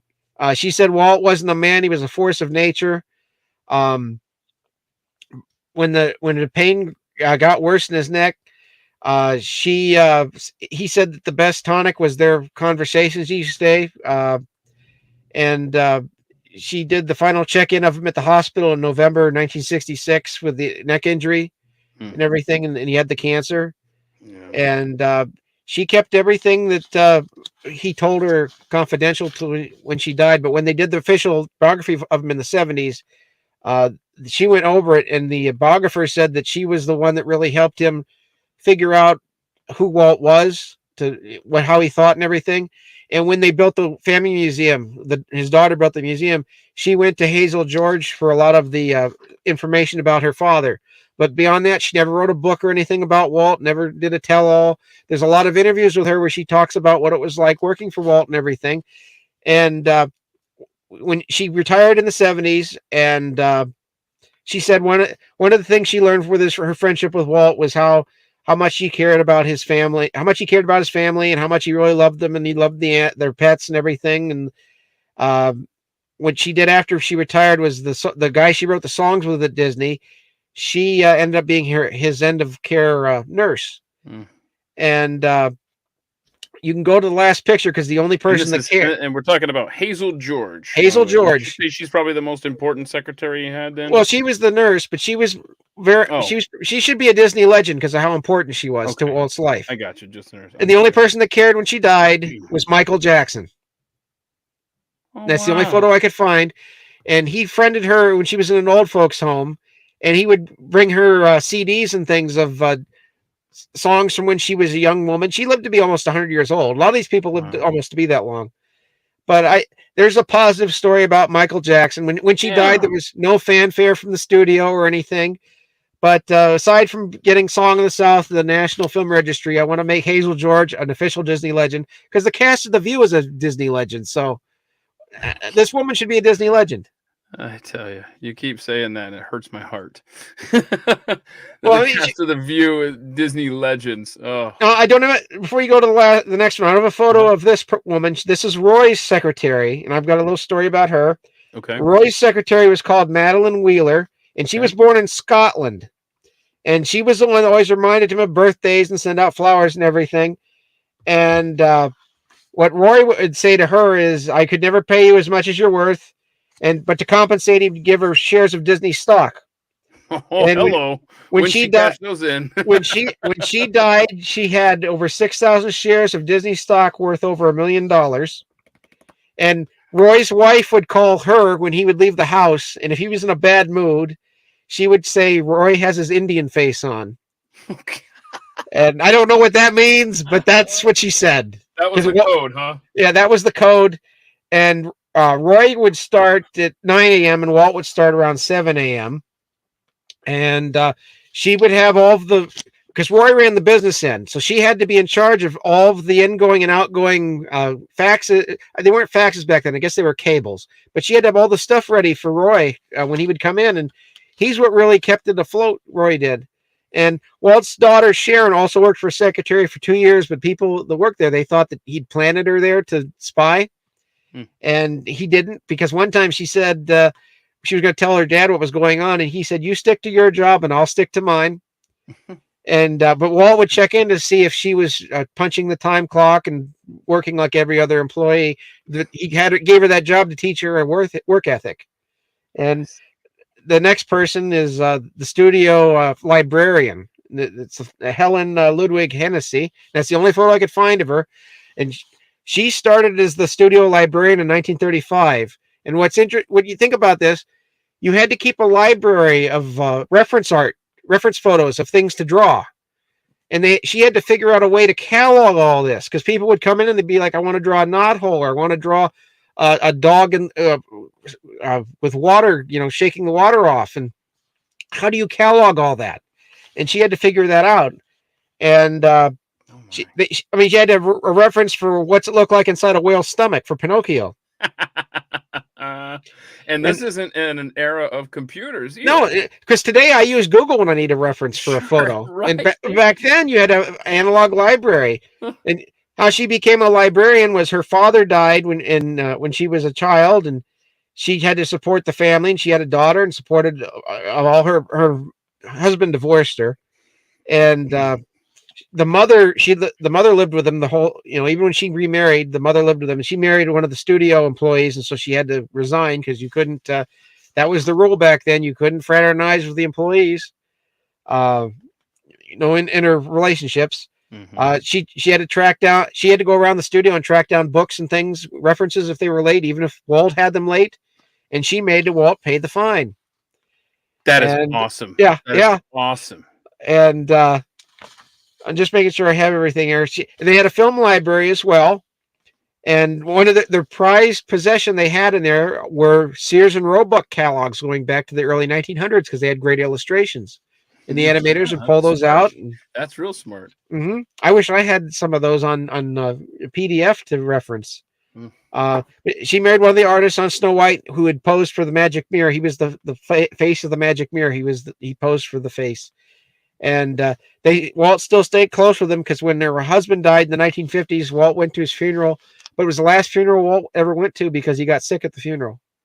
And for most of the Disney history exists because of all of these women we've gone through. And Dave Smith will talk about a little later. He said, "We have all of them to thank for saving Walt and Roy's correspondence, and they maintained it and organized it, and there were several hundred boxes of this stuff, and these secretaries kept track of all that. And who would have thought of doing that? And the last person is Walt's housekeeper. It's Thelma Howard, and it's the only photo I could find of her. So I'm sorry it's so small. That's her with her son. Her son was born with mental disabilities. I don't know how you want to say it politely. Challenges. So I guess the husband left, and she grew up in a family of 6 in Idaho, and one of her sisters, her mother died in childbirth, and one of her sisters burned to death in a cooking accident. And what's going on there? That's okay. I was going to get to it in a little bit, but she kept the refrigerator stocked with cold hot dogs, because Walt would come home and eat 2 cold hot dogs and feed one to the dog, and he's holding the hot dogs there. So because I know the story, I knew what I was looking at, so I put that in the folder. That's awesome, man. And Oh. she was like a chain smoking old broad, but Walt loved her and everyone loved her. I like saying that. I like sneaking that in. That's Walt That's with a his good word. family. That's a good word. We need to use broad more Thank often. you. All right. That's Walt with his family there. He'd read scripts and stuff in the hammock, and the family would all kind of do their thing around her. But that's kind of example. She stayed with the family for 30 years, and they always compared her to Hazel from the sitcom Hazel. And because she would play gin rummy. She had a dry sense of humor like Walt did. They had a similar worldview on what story and everything was, what families would enjoy seeing. And that's her tombstone. And when we finished the story, she kept the house in order. Walt had a hash house stomach because before he got married, that's how he would keep. He would eat a hash house. You know, where you have a hash, mashed potatoes, hot dogs, chili, that kind of thing. And that stayed with him his whole life. He would send her to different restaurants to have her replicate the recipes. And she didn't want to do it. So you have this, she would begrudgingly go, and she'd be this chain smoking old broad going to all these places, checking it out. She had to retire in 1981, and she died in 1994. And her whole life, the family gave her stock in the Disney company for birthdays, Christmas, Easter, special events. And when she never cashed them in, it was either because of loyalty to the family or because she realized what she had. But when she died, she had 192,755 shares of Disney stock, and it was worth over $10 million. And the housekeeper, Walt's housekeeper.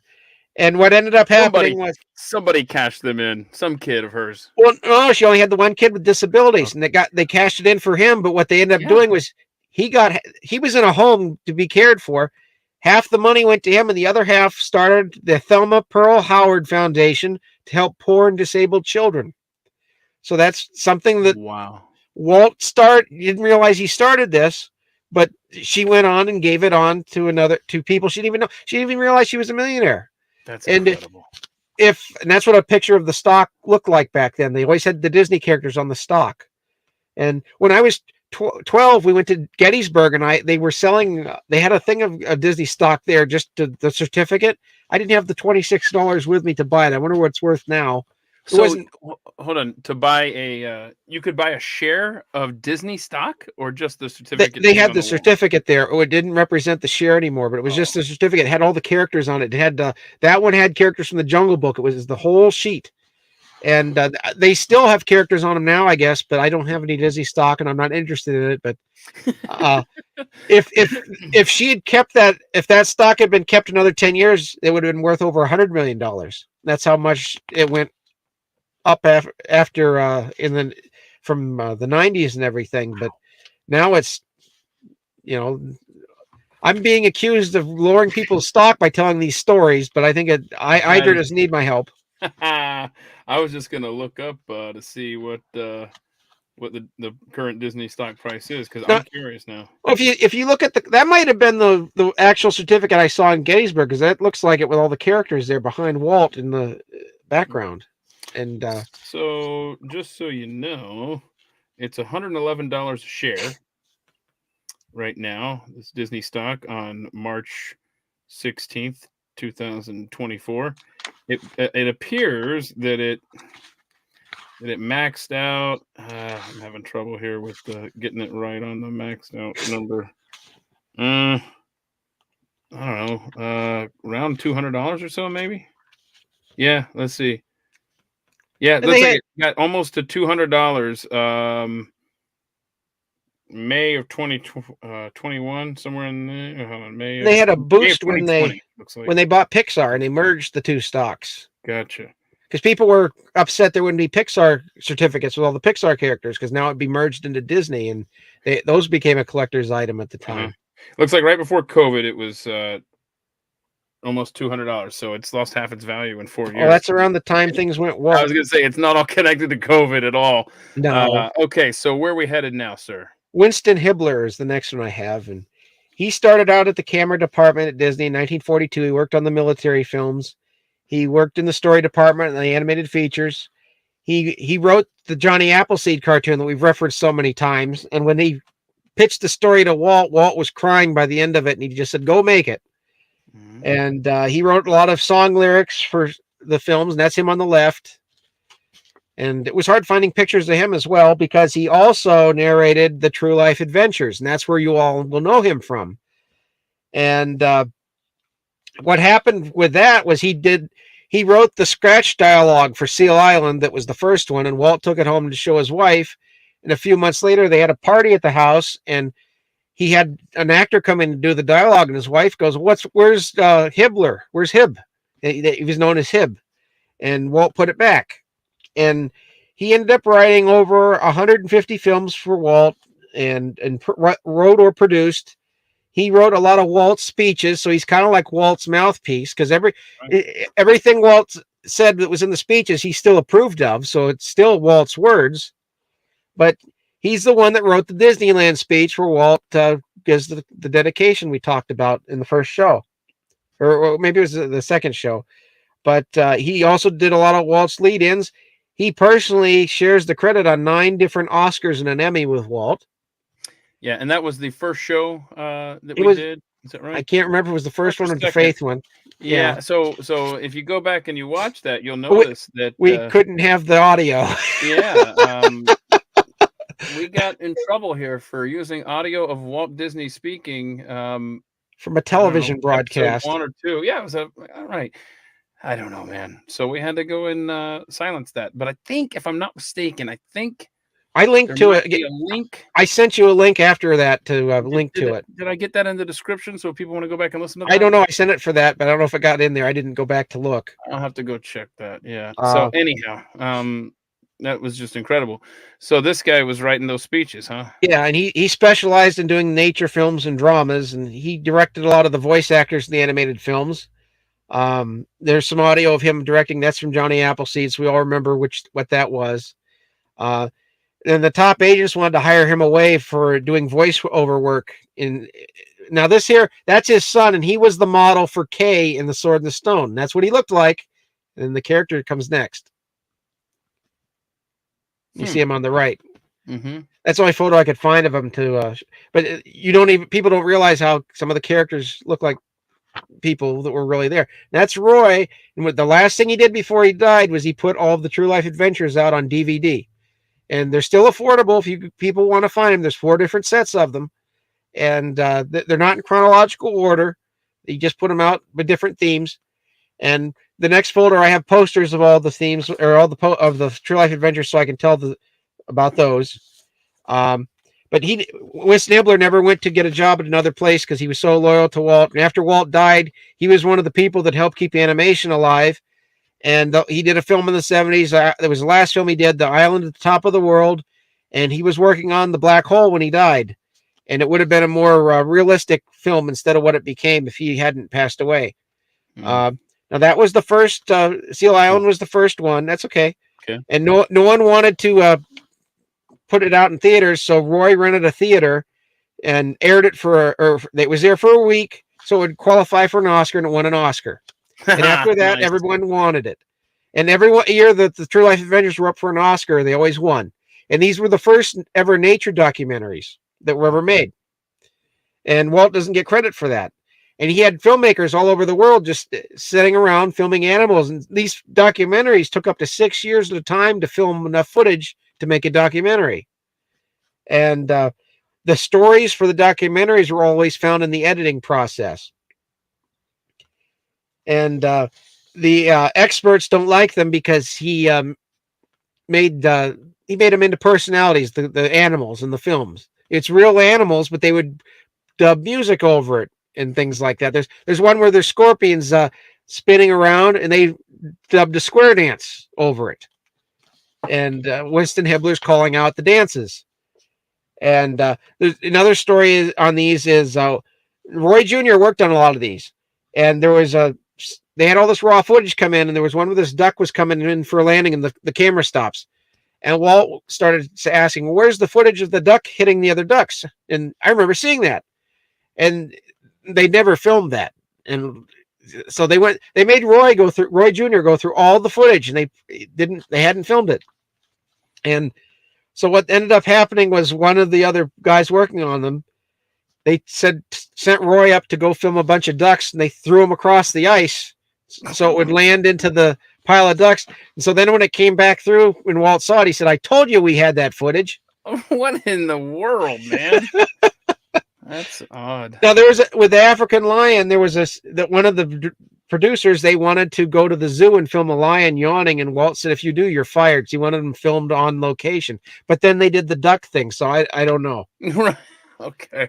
Now, here's another funny story about him. There's one of the True Life Adventures. It was the first time anyone ever filmed in a cave of bats. So what they did was they waited for the bats to leave for the day. They went in and set up all the lights and the cameras and everything. And when they turned the lights on, the bats went nuts because they'd never seen lights. Right. And when bats go nuts, they lose control of their bowels. And it smashed all the lights underneath and everything. And it was just a hailstorm. And that was one of the stories they always told. And one time there was a True Life Adventure where there's a rhinoceros struggling in the mud. They helped it out of the mud after they filmed it. And out of gratitude, the rhinoceros charged their Jeep and rammed it. And Perry was the one that they filmed. They tried to get the animals to act in it. And that was really the start where later they would do the films with the animals acting out. People would accuse Walt of faking the footage. He'd deny it. There's a claim that there's one of them where there's lemmings jumping off of a cliff. And the experts in the 80s claimed that Walt made that up. They just threw him off the cliff, and that's not true. Sometimes on the TV show, Walt would show background documentary footage of the people filming these documentaries of the animals. And one time a woman asked Walt, how did he get the prairie dogs filmed under the tunnels? And Walt said, "We've trained the prairie dogs to use little cameras," and she believed it. Oh, no. And Jimmy McDonald, who we talked about on another show, he recorded a lot of sound effects that were of the animals in these documentaries. But they made the documentaries the way they did because they had to be entertaining. This was the last thing that's considered one of them, but that was about the Loch Ness Monster, and that was in the 70s. And they animated Nessie in that, but they actually had a serious part of it where they were looking for the Loch Ness Monster to submarine in this thing. And the Loch Ness Monster was voiced by the voice of Winnie the Pooh. Oh, wow. And these True Life Adventures, they were very popular. They were merchandised. They were comic books, sheet music. There's a Christmas song called Jingling, Jingling. That started out of a True Life Adventure in Beaver Valley. You'll hear Bing Crosby sing it with the Andrews Sisters and some CDs. And some of the, in Adventure era, True Life Adventureland, some of those rides that were there when Walt was alive, they had animatronic animals because it was based on the True Life Adventure films. And they officially retired them in 1960. They quit making them from 1948 to 1960. And today they have the Buena Vista distribution company for Disney that started to distribute the True Life Adventure films. But that was the next was Blaine Gibson. Blaine Gibson. And I want to again remind everyone that might be watching over on Twitter, on X. If you would like to see the previous episodes, this is part 11 of 12. We've done so many of these. Ed has just spilled so much knowledge on Disney history. So since you can't find them easily here on Twitter, where we've simulcasted them, you could head over to youtube.com/@themic with Keith. There's a playlist. Go through them. When you do your test with Rumble, which you should put some up there and just to see if they get more views there. I might do that. Because there's nothing on there about Walt Disney on Rumble except me now. Interesting. It's like now Blaine Gibson, he's the master sculptor for Walt, and he started Disney in 1939. He would go home and he would sculpt as a hobby.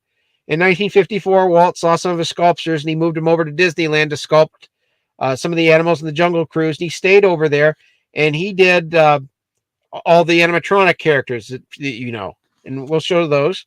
For animation, he worked on Fantasia, Bambi, Song of the South, Alice in Wonderland, Peter Pan, Sleeping Beauty, and 101 Dalmatians. And he became a full-time sculptor in 1961, and then he was in charge of all the sculptors at Wet Enterprises that became Walt Disney Imagineering. And those are we've got a folder we're gonna go through. That's from an actual attraction, but the one in the front, he got removed from the attraction. That's Will Rogers. he was going to be one of the hosts of this ride, along with, you can see Ben Franklin in the background Yeah, and Mark Twain on the other side. I see that. So what happened? Are we going to get to that story? Yeah, Is that yeah, what we'll get to that story. Okay. He Wow. worked on the Hall of. Now I thought that's kind of neat because Walt's with the Pirates of the Caribbean heads. Blaine Gibson was there full time until 1983, and he still continued to sculpt the presidents for the Hall of Presidents. And the last one he sculpted was George W. Bush, and they always sculpted both candidates so they could slide in the new president right away. We went through that story in a previous show, how Trump at first was Hillary's head because they didn't do a Trump head that year. It's so obvious. Yeah, it's so obvious. Man. And what would be cool if there was a Hall of runners up? Yeah. well, now I guess they have Trump all the way in the back of the Hall of Presidents. They stuck him next to Andrew Jackson because he's one of the worst presidents because of what he did to the American Indians. Hey, that's a good opportunity here for me to remind everyone that on Monday at 4 p.m. Eastern, right here on youtube.com/@the-mic with Keith, we're going to do a selection show, March Madness, 16 worst presidents. And then what's so cool about this tournament is that you help decide who makes it to the next round. And we'll do that for a couple of weeks until you decide who the worst president of all time is based on your votes over at Keith Malinak. You can see it here underneath.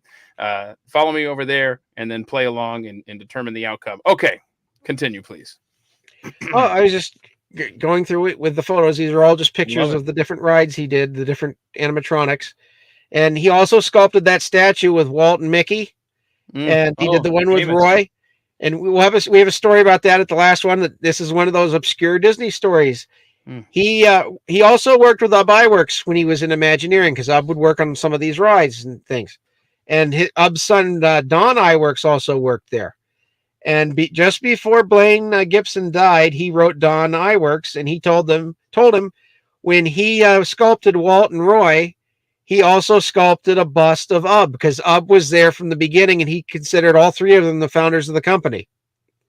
And we'll have a picture. Awesome. We'll have a picture of it. There's Reagan. And remember, Walt knew Reagan. They were friends. There he is. That's the last one he did, George W. Bush. But he also would have done Al Gore that year as well. And that's just all the Imagineers there. And this story with Ub Iwerks.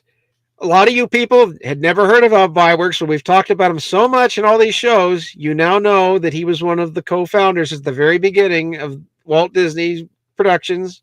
And all the things Walt did, he had a hand in a lot of it, and most of it. There's the partner statue. Love it. And what he did was when he told Don that he had this bust of Ub, he said, "If you pay for the bronze, you can have it." And he said, "I'll do that." And he had the bust of his dad in his house. And that's the next photo. That's Ub Iwerks there on the left. That's great. That come out of one of the books I have. It was about Ub Iwerks' inventions, and they put that in the back of the book. Disney-related books do you think you own? Have you ever counted them all? I've never counted them, but it's got to be in the hundreds and hundreds. I don't think it's the thousands. I know that I have close to 5,000 books, if not more, of various topics. I need to count them because I got to preserve the history. That's what I'm doing with a lot of this stuff. You sure are, man. And I love how you go back and try to get as old of a print as possible so that you don't have the changed history in your collection. Well, sometimes I'll get both copies just to compare because, like that one photo we had last week, they have changed the photo. And this is from an attraction in EPCOT, but it's been changed to be about social justice now. But it opened when EPCOT opened, and it was Mark Twain and Benjamin Franklin taking the audience through American history. And they were going to have Will Rogers there, but they decided Will Rogers was too recent of a person to be included. But he has a cameo in this. Now, this was from the Civil War part of that. Now, in our links, I've linked I couldn't find one that's just 1983, but I found one that's from 2008. And it compares it with the version that went in the 90s. And that's the characters would be dressed up at EPCOT like that for where that showcase is. Around the room of this theater where this is at, there are the personifications of the spirit of America, and we'll have photos of them here, but I'll just say who they are. For adventure, there's a seaman. For compassion, there's a doctor. For discovery, there's a mountain man. For freedom, there's a pilgrim. For heritage, there's a Native American woman. I usually say American Indian because John Stossel did a thing in the 90s. They prefer that. The Indian chiefs at that time did. So I just called them that. For independence, there's a Revolutionary War soldier. For individualism, there's a cowboy. For innovation, there's a black scientist based on George Washington Carver. For knowledge, there's a school teacher. For pioneering, there's an aviation pilot. For self-reliance, there's a farmer. And for tomorrow, there's a mother and child. I don't know if those are all still there anymore. But I remember going to this in the 90s, and there's Will Rogers there. He was supposed to be a co-host, but he just has a little cameo in the show now. And I remember going to this back in the 80s when it opened, and we went. Last time I was at Disney World was in 96, and I remember going to that version. But I always liked American history stuff, and that was one of my favorite experiences in EPCOT. And these are the statues I just listed off. And Blaine Gibson would have been in charge of the sculpting of all of these. He didn't, I don't know if he did all of them himself, but when he would sculpt, he would do the faces. So if any of you have been to EPCOT, you'll have to let us know how they've changed it, because I've read that they've have social justice all through this ride now. Well, that's so disappointing to hear. Now, that was called the American Adventure, was the name of the attraction. But they've had 3 different versions of it since it opened. And when they've changed the content. I mean, Cornel West and Maya Angelou are people they consulted with to change the script. So you know what you're getting there. Oh, yep. Yep. Well, I just don't remember ever seeing that for some reason. You said it was at Epcot? It's an Epcot. It's in a place that looks like Independence Hall. Okay. You know what? Yeah, I've seen Independence Hall there. I don't remember. Maybe I didn't go in or something. It's inside it. Well, you missed out if you didn't go inside. Obviously, I'm never going back, so I'll never see it again. So okay. No, because what you're doing here is going to influence people to fix it. So I hope so. Maybe one day you'll want to go back. So are we headed to Claude Coates?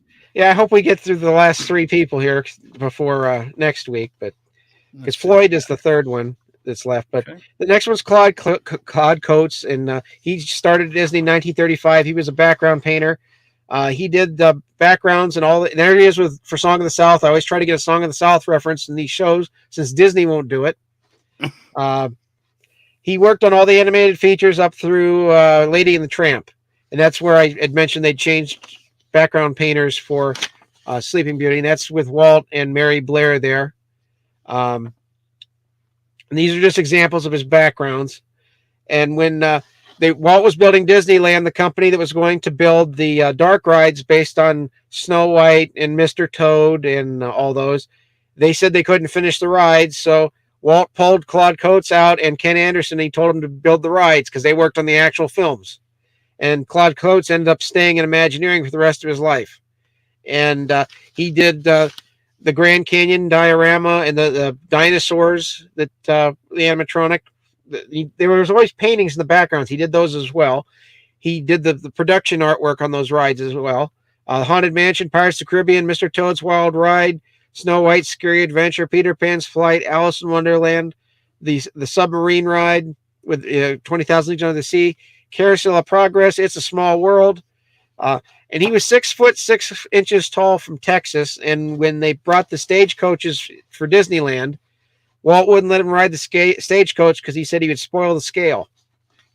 And that's really all I had to say about Claude Coates, but he's very important. I just wanted to make sure we got him in as a Disney legend because he was in the films, and then he went into Imagineering, and he was there until like 91, 92, and then he passed away a few years after that, after he retired. That's go ahead. Go ahead. That's from what? Go ahead. That's from Fantasia with the Sorcerer's Apprentice. One thing I've noticed that you've been mentioning with a lot of these people, it seems like 1935 was a very big year for hiring new people at Disney. And I think that had to do with that's when he was planning to do Snow White, so he needed all these animators. And you were at the height of the Great Depression, and there weren't jobs for artists back then. Yeah. So, I mean, people don't think about that. Disney was really the one beacon where all these artists could go to work. Right. And a lot of them came from the Midwest, and that's why a lot of Walt's films have that feeling that they have, that background in them. Mm-hmm. Yeah, it's almost like Norman Rockwell for animators, really. Yeah. Good stuff here. And these are just when he was working Lady the Tramp, he also did the children's book, and these were the illustrations he did, and that's when Walt had him come work on the rides when he was doing the children's book. I loved that story when I was a kid. Yeah, and in the 90s, Thomas Schumacher, who I mentioned that they called the Dark Fairy, he told Joe Grant they would never. He made made models of those backgrounds for Lady and the Tramp. And that's how he got to work at Imagineering, doing that. What did they say about the Dark Fairy? What were you saying? Tom Schumacher, the Dark Fairy, told Joe Grant that they would never make a movie like Lady and the Tramp at Disney in the 90s. It's not a big enough story. And they would argue about this at lunch. Because Joe Grant was the one that started the story of Lady and the Tramp, even though he had left at that time. And that's one of the few animal stories that I do enjoy. He painted that mural of the characters outside the rides too. That's why I had those there, Mr. Toad and Peter Pan. And he actually worked on the movie. Wow. And some of these they've updated. I try to find photos that are from the original, but it's hard to find them online. I think they're on their third or fourth one. I think the next photo shows how one of these here that shows the neon paints. It's this one here, and then the next one shows what it looks like with the lights on. Oh, maybe I had it misnumbered, but there was a contrast there. But these are all from Peter Pan's Flight there. That's from the Snow White one, I think. But you just remember when Walt built these, no one had built anything like this stuff at the time. And another thing from these shows, a lot of people think about Walt just from the princess movies, but you're learning there was a whole body of work and all these different genres that Walt was involved in that no one ever thinks about. Yeah. How many films or I guess, gosh, I don't know. Is it possible to quantify how many? It's hard to determine with the live action films because of the television shows, because some of them were just on TV, but they were made either way. They could be cut together to be a film, or they could. And so I've never done a count on that. And some films that he released overseas, he didn't release over here. They were just on TV. I would like to point out two things from this Snow White picture. Number one, you've alluded to this in a previous episode, how you used to have to pay to get into each individual ride. Yep. That went to early 80s. That's early 80s. So what is the that's when it changed. That's when it opened there. That's what you're looking at there. What is okay? I'm just trying to figure out, was that 30 cents or so? I'm not sure. Zoom in, it'll mess up and kick us off. But also that ride, I don't know when they did this, if it was from the beginning or if it was later, but that ride right there is responsible at Disney World for my most horrific experience as a young child. I don't know. Did I talk about this? No, you didn't. Go ahead. So my mom and I were riding that when I was about, I don't know, 3 or something. And so it was one of my earliest memories. And the ride got stuck about 10 feet from the exit door. And if people have ridden that, again, I don't know if it's like this, but they had a whole bunch of devils at the very end laughing. That's Mr. Toad. That's Mr. Toad. No. Yeah. It ends where you die and you go to hell. That was Mr. Toad? That's Mr. Toad. I've been holding it against the Snow White ride. It's Mr. Toad. And people have they throw spitballs at that devil. I didn't mean to interrupt your story though. No. So I mean, I had this visor and I just chewed it up, man, and I was so nervous. It felt like we sat there for eternity, pun intended. And finally, I got out of the cart and I just went through because I think my mom said maybe 10 minutes or something. I couldn't take all the cackling and stuff. And anyway, I just pushed open the doors, and they kept saying, made an announcement, stay in your car, blah blah blah. Because they didn't want you getting run over. But anyway, I pushed open the doors, and all the people that were waiting in line and delayed, obviously, because the ride was stuck, it broke into applause for this 3-year-old kid that pushed open the doors. Anyway, so that's my motivation to try to avoid hell because I couldn't take 10 minutes on a Disney ride. Yeah. But when anyway, when they keep going through them, but when they toured Mr. Toad out, they those little devils that were in that ride, the Imagineers kept them. They were like a collector's item. And I have a story like that. When we went to Epcot in 83 or 84, it was shortly after it opened. The dinosaur ride freaked me out, and I hid under the seat. And I always, because I thought they were going to eat me. And that was, I remember that story. That's in our family history. I can't imagine why that would be a good idea to put on a ride. That there was the ride they didn't make for Wizard of Oz. That was the Big Rock Candy Mountain. So wait, they were going to make a Wizard of Oz? Yeah, you went inside the ride because remember Walt had the Oz stories, and you went inside the Big Rock County Mountain. They were going to have a version of all the characters inside the mountain. These are from the Haunted Mansion. Now the part of the Haunted Mansion he's responsible for is the first half where it's all spooky and serious. He wanted to do that all the way through. And Mark Davis did the fun stuff. I mean, you look at that; it's like little demons having a seance. I was trying to figure out what was going on in that picture. But you had some humorous ones there too, like the tiger biting the ghost hunter and all that. Yeah, big thing to Benjamin Flinsborg for the kind donation there in the chat. Appreciate that. Boy, he has a reference to him in the ride. There's a reference that he wrote those books. That's when they're building the submarine voyage. But what were you going to say? I was going to say a previous episode you covered in depth the Haunted Mansion. Yeah, some of the stuff in that. If people want to go back and find. Yeah, I just wanted to show what he was doing. Mm-hmm. That's when they were building the dinosaurs. I've eaten at that restaurant down there.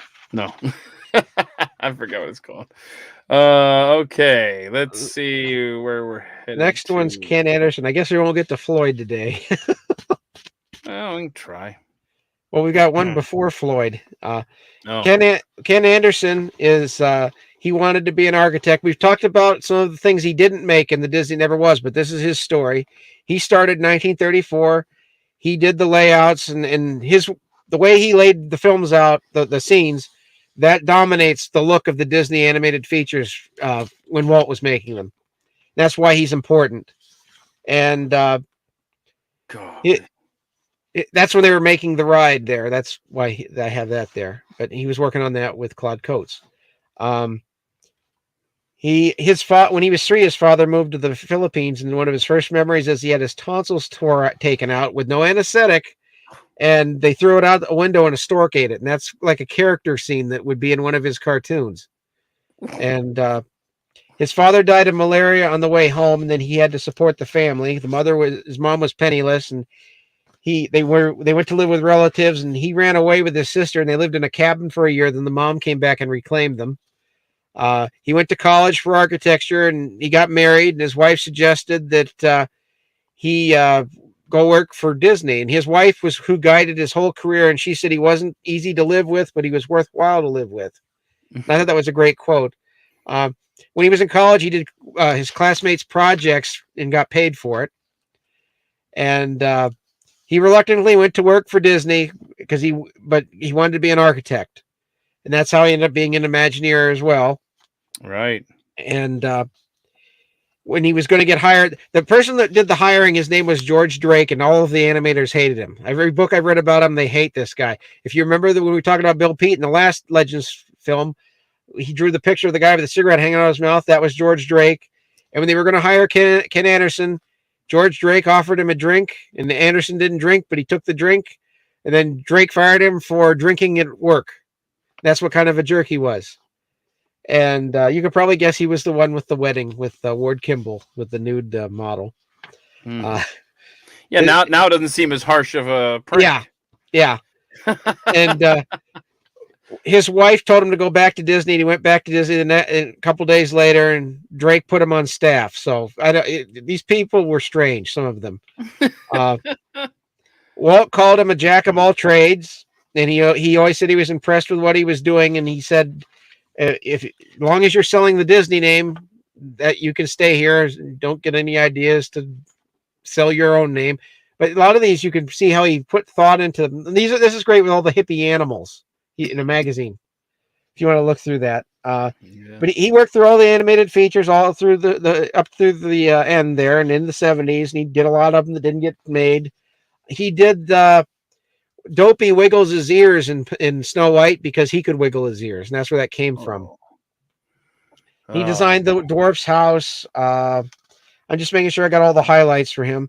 He designed a lot of Main Street USA, and he had 2 strokes in 1962, and but he recovered from them, and that was because Walt didn't like how he did the backgrounds in 101 Dalmatians, and that he got stress over that, and he had a stroke, and he had 2 strokes, and then he had another stroke again in the 90s, and that's what finally killed him. But this here with Robin Hood, it's not considered a major production today, but look at all the thought he put into designing those characters versus what they looked like in the final film and everything. That's why I put those in there. And he was one of the holdovers from the last one we did with the Legends. Man,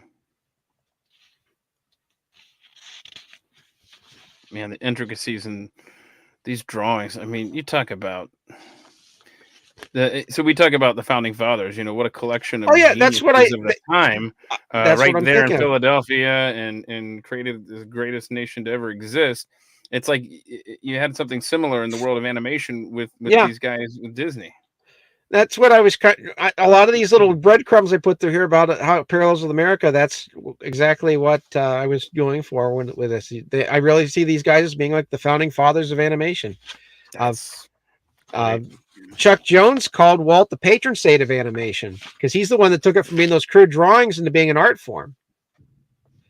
We're going to Jack Kinney here. Yeah, if we can get through him, I can start with Floyd next week. You probably have to go. So, okay. Jack Kinney. Well, because Floyd. That's the thing here. Ed knows my schedule too well. Well, I try to plan it ahead that way. So I always worry I don't have enough to say. No, let's see here. Let's see how far we can get. Let's go. We'll go Jack Kinney. Jack Kinney started in 1931. He was a story man. He specialized in the goofy shorts. He did a lot of the sports goofy shorts. That was like their own little genre in the 40s. He directed scenes in Dumbo, Pinocchio. He did an early version of Peter Pan, Bongo the Bear, Ichabod Crane, Mr. Toad. I recognize that scene right there. Yeah, from, that's him on the right. He in the late 1980s, he was the first person to write a book about. And that's with the Jiminy Cricket's voice there. He wrote a book about working at the Disney Studios, and that's what a lot of these drawings are. And he was the first person that did something like that. And that he signed drawings when he would sign the book, that he drew that drawing of Mickey and Pluto in this person's book. And these are just ones I found online. And cool. Walt's first studio used to be an organ factory, and that's a drawing of Jack there. And he's the first. He always got picked on about his nose, and that's why a lot of he was best friends in high school with Roy Williams, who was the Mouseketeer, and Roy drew that making fun of his nose because he'd call him Potato Nose, and that's available on eBay if you want to buy it. I saw it. That's where I got that drawing, and he'd make fun of Roy because of his weight. And you can stop to read some of these are out of his book, and he's really the first person that wrote a biography about what it was really like at the Disney Studios. So some of these stories are kind of rough because these are the honest stories, how these guys really were with each other. And that's why that's Roy. He was really great at coming up with ideas. He was a story man, and that's what he's doing there. One time he got mad at him and Roy threw him through a desk, and that's what that drawing is of. And I got to tell this story. Roy had a railroad tie welded to the front of his car, and if you weren't driving the way he liked, he would ram into you and knock you off the road, then get out of his car and tell you how to drive properly. And he was like 6'6" and 300 pounds. That would be a viral video today, ladies and gentlemen. Well, he said when you rode around with Roy, you didn't know if you'd get where you were going or you would get arrested. Right? Sounds like it. My goodness. All right. Now, this picture is with Walt with a cigarette because he always drew Walt with a cigarette. This is how Walt looked like then, and that's how he would draw Walt in the book. That's when Walt hired him. That's a drawing of.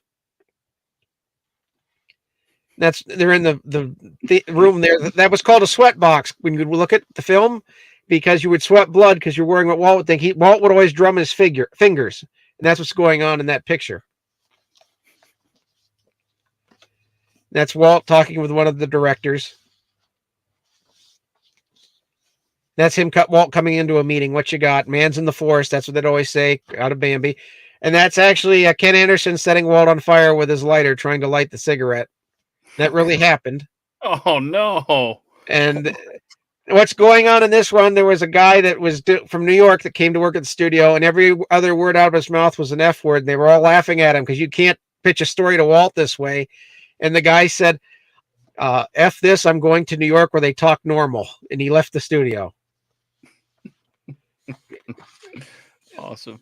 And they would always chase down the secretaries and the ink and paint girls, and they called the ink and paint department the nunnery. Now, what's going on here is this guy, the guy is smoking, and the film is nitrate film. It's highly flammable. Mm-hmm. But if you read what the guy's saying there, it's not because of what he's saying. Cigarette, yeah. Uh-huh. It's because of the cigarette. But I don't know when that changed, but that's what cigarettes were called. Remember I talked about they used to squirt each other with a squirt gun in the pants? Look under the table. He's doing that to Roy. Oh, no. And then the next picture is Roy walking through the studio that Roy wet his pants. They would. Oh, no. Oh, no. Brutal. So it was like a college dorm, basically. Yeah, and this still went on in the 90s. They would play darts with push pins. That's supposed to be the ink and paint girls. I have another story. There was a secretary that worked at Disney that was a bookie, and she would sell cigarettes, cigars, and pickled eggs under the off the books from Walt. And there was a guy that he owed her quite a bit of money for horse racing. Mm-hmm. And he ended up skipping town. The other story artist paid the woman because she kept saying he was going to pay her. And when she got the cash in the mail, she said, "See, I told you to trust people; it'll pay off." Okay, well, hold on. They played darts with push pins. Yeah. They quit in the 90s because someone got one in their eye. I'm gonna try this. I have a cork board right here behind the. No, I didn't stick. That's frustrating. Oops. Maybe I should pay attention here. I'm just trying to figure out how that works, I don't know, but they always do it. And there was a way you do it with 2 fingers, and we got a couple more stories with him, then we're done with him. Yep. He shared, when he went on to Pinocchio, Walt shared a bathroom with him. There was an office in between, and the toilet was in between. And Walt would start coming through the bathroom to come in to talk to him. And he got tired of that. Instead of him going through the secretary, she knew he was coming. So he put a film moviola in front of the bathroom door, so Walt would keep banging on the door to get in. And he finally got he finally got taught to come through with the secretary. Nice. And I thought that was kind of a funny one. That's cool. And eventually he worked on Walt's TV shows, and he would be the one that would assemble the shorts together into an episode.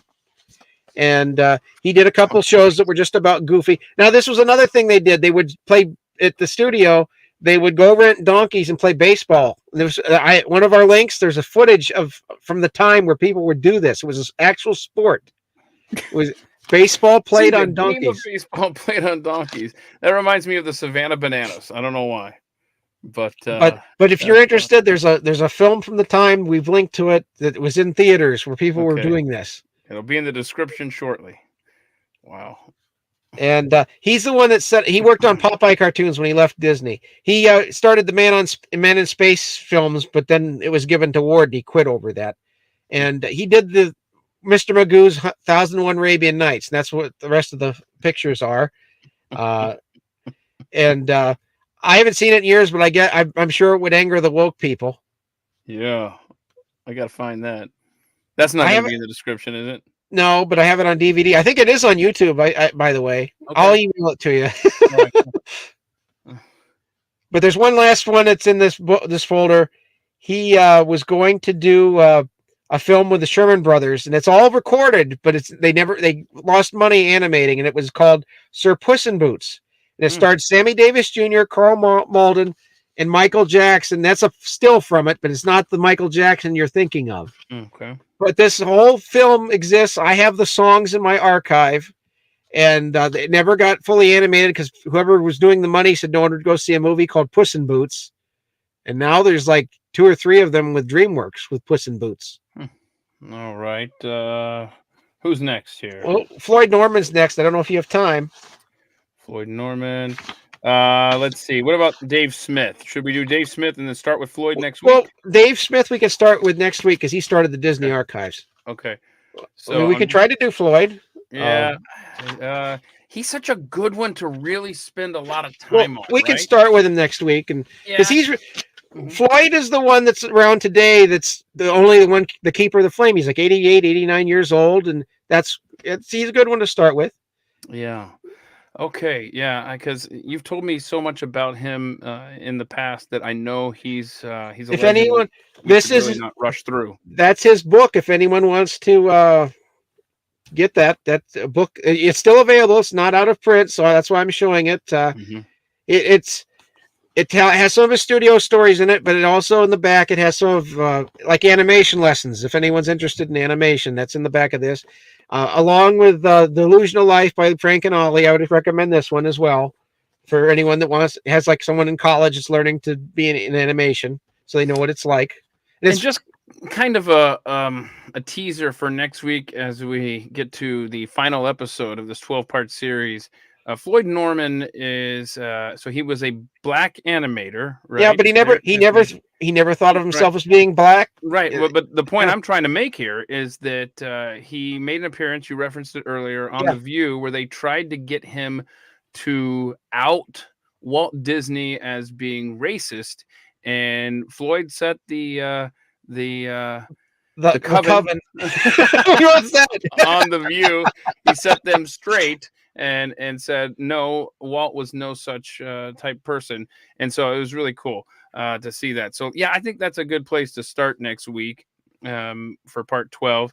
And again, if you're not familiar, if you're watching this on Twitter, where I mean, I don't know, Elon's made a lot of changes, but one thing that I suggested that I guess wasn't seen or hasn't been made available is it would be great to have, as part of your account, a library where you could access these videos. So those of you who are watching us on Twitter, just know we've been doing this every Saturday morning since late December, where Ed has walked us through. Look for the playlist, youtube.com/@the-mic-with-Keith. There's a Disney playlist. I do a Friday live stream if you want to check those out. And coming up Monday at 4 p.m. Eastern, we're going to do a selection show, not of basketball teams, but of the worst presidents in American history. And then over on my Twitter account, you'll be able to vote each day on the matchups to see who advances. And in a couple of weeks, we will know. It better be Woodrow Wilson. Well, I think here's a sneak peek. I think Woodrow Wilson is a number 1 seed.